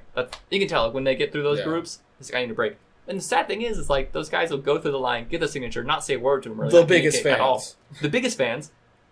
They're there for them. Yeah. They're there to see the people and get that signature, and then go back to the little circle of friends, and then all go, they all squeal and freak out like, I got a signature, and they talk to their friends just fine. Yeah. And they're all communicating with their friends just fine. Those are the same guys and girls that'll go back to forums and stuff and like Or if you really get close to them, get them talking, they'll be like, they think it's society. They think it's everyone else that's kind of secluding them and cutting them out of things. And like, if you get to know them, like, well, I just won't fit in. You know, I just won't fit anywhere. No one gets me. I don't get people. I'm just different from them. You know, those people that closed off, you know. The only walls around us are the ones we erect ourselves. Exactly. I mean, that's a super corny way to say it, but that's exactly what I'm saying. I'm paraphrasing someone I'm not smart enough to remember who they are. Yeah, neither of us are smart enough to remember anybody, really. Yeah. But that's like the whole thing. Like, I've met those people, made friends with them, kind of got them out of that shell a little bit, and like, oh, wow, you're totally right. I'm doing that to myself. Yeah. And it's not society cutting me out. There's plenty of times and plenty of situations where people are trying to bring me in. People are open to me and want me to be a part of things. My own barriers and biases are up. And like, even... that is society, though. I have a good friend... It's a series of people's barriers and biases pressing against each other that forms a structure. Yeah, and I'm not saying, you, stop being introverted. Stop, like... Come out of your shell now. Yeah. Get over here. Yeah, definitely be what you're into. Like, have a group of friends that really get you. Find people like you. Find people who you can share things with that really get what you're talking about, you know? Yeah. But don't shut out everybody. You know, because then you get that. Or do and die alone with an animal. Yeah. What? What? I said, or do and die alone with an animal. Do and die. Yeah, me and Egg. We're gonna die alone together. I didn't mean you specifically. No, I'm talking about me. Yeah. Me and Egg. Well, like, I think of like someone who fit and went through a similar angst. If you look into the work of Ernest Hemingway, who's someone who's like, oh, this dude. Well, that's a great extreme example of that. Yeah. We talked about a bunch of brilliant minds in that same vein went the path of being a hermit because they felt either they wouldn't be relatable or maybe they were ahead of their time and they were actually ostracized from society, made an actual that's exile, a bad example. Right? The opposite story, really. Yeah, but still, even if it's a literal, what's the word I'm looking for? Starts with no. Otaku? No, I thought you were going there. Kind of. Ostracized? Outlier? When something's blocking the way. Outcast? Something in the way. Obstacle? Obstacle, sure. We got there. Oh, man. Long way around. Oh. But yeah, if it's a literal obstacle, any kind of clout that I just had there, where someone's like, oh yeah, he's starting to get deep. And like, come on. Man, this man couldn't think of the word obstacle. He's an idiot. Ocelot. The answer is ocelot. There's an ocelot in your waist. Socially. I don't know what I'm talking about. If it's a metaphorical, if it's a literal, even if it's a mental obstacle in the way, you still ended up in some way or fashion removed in exile. Yeah. Even if you placed yourself there. So you went through a similar experience. How you got there and why you're there, totally different reasons. Or could be. But they still felt alone. So loneliness is a huge impact on how they grappled with that. If you feel lonely like an outcast, either listen to the outcast. There's about find people like outcast and connect with them. No. Well, that's kind of an answer though. If you feel like an outlier and then you feel like there's an obstacle keeping you from society or people or everyone else, whether it is put there by you or put there by anyone else, the only thing you can do is try to get past that obstacle. Try to fight that obstacle. We're both idiots. Fight that obstacle. Whether it's you yourself or society as a whole. Like if you're just a weird one and you're just ahead of the times, you know, are you going to be alone the whole time and be depressed and kill yourself at the end? Like a lot of great minds have? Yeah. Or are you going to try to kind of explain yourself, kind of talk through it with people and kind of open a dialogue and say, I get it. This is weird. I understand. This is different. But different things aren't always bad. Let's talk about this. This is why I think this is art. Blah, blah, blah. Yeah. You don't want to be like guy in an orgy. Right? Yeah. We'd be the worst two people in an orgy. We're like, well, actually, I'm on the spectrum for asexuality. I mean, that. It's just like, guys, I'm having a real existential moment right now. Right, You're like wheezing. Everyone else is enjoying themselves, like in debauchery. What am I? Why am Does any of this matter? I don't have a deep connection to these people. Who are you? You run out, come back. I forgot my clothes, guys. Jeez, why did you invite me? I don't know any of these people's middle names. I do that whenever I'm in like a really awkward situation. Like if I'm rock climbing and I fall on somebody and they catch me, like they're holding me because I'm a little man. They're big people. Yeah. I just like immediately go, my middle name's David. That's like, a great escape. What? It's like just we're very close now. I feel like you should know that. That's pretty good. Yeah. I think we made a good topic there. We had some good points about kind of ostracized people or people can put themselves out, you know? Yeah. And that's not to say, again, that introverts also we're terrible at are not okay. So if you were going to invite us to your orgy, don't do that. Don't invite us. We're not like eyes wide shut kind of people. That would be a hilarious skit if you had an orgy for awkward people. And like, no one wants where nothing happens. Yeah, I was like, nobody wants to participate. Just like, They're all just like scared of talking shit. That's a silent rave. They would probably. I was thinking Sonic too. I was honestly thinking about Sonic as well because that has a whole like. I said silent rave. Oh, what did you say? Silent rave. Silent rave. Silent rave. Yeah. Do you not know what those are? Where people put on headphones. Yeah, and they're all at a rave, but separate in their own bubbles, listening to different tracks. Weird. But, Is that what that's about? yeah, dude. I thought it was just like a. So like a it can be the cool- same track. I feel like we talked about this before. Interesting, like. I thought it was just like a twist on a rave, you know? All right, so they do have them for it's like we're all too extroverted to go to an actual rave and have fun. You mean So- introverted? Sure, whatever. Extroverted. That's the opposite. Yeah, it is. Okay. I'm an idiot. We're so extroverted we can't go out with people because we're too out with people all the time. Yeah, I feel burnt out by it. Double sometimes. outside equals inside. Have you ever like noticed that you're speaking a lot and you're the center of attention, like at a table, like Suddenly within a you're certain like- group? And I don't like this.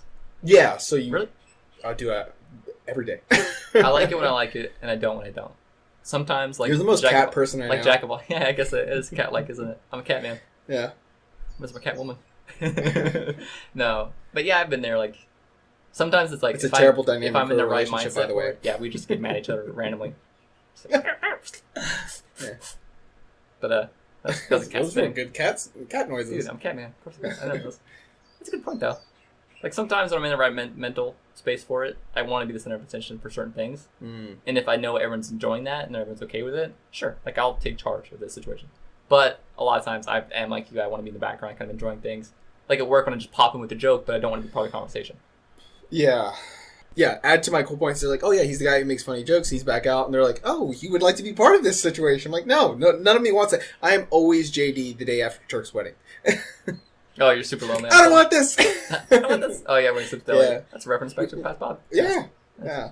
One episode ago where it's just like, Was that one episode ago? yes. Wow, we go through a lot of stuff. Yeah. We talk through a lot of stuff. Yeah. What are we up to? 2 hours? Yeah. Really? Yeah. Dude, Yeah. I feel like we just I feel like we just started. I could go for longer. We might Definitely. make 2. We might make 2 episodes here. Definitely. I have to go to the little podcaster's room for a little bit. Okay. So,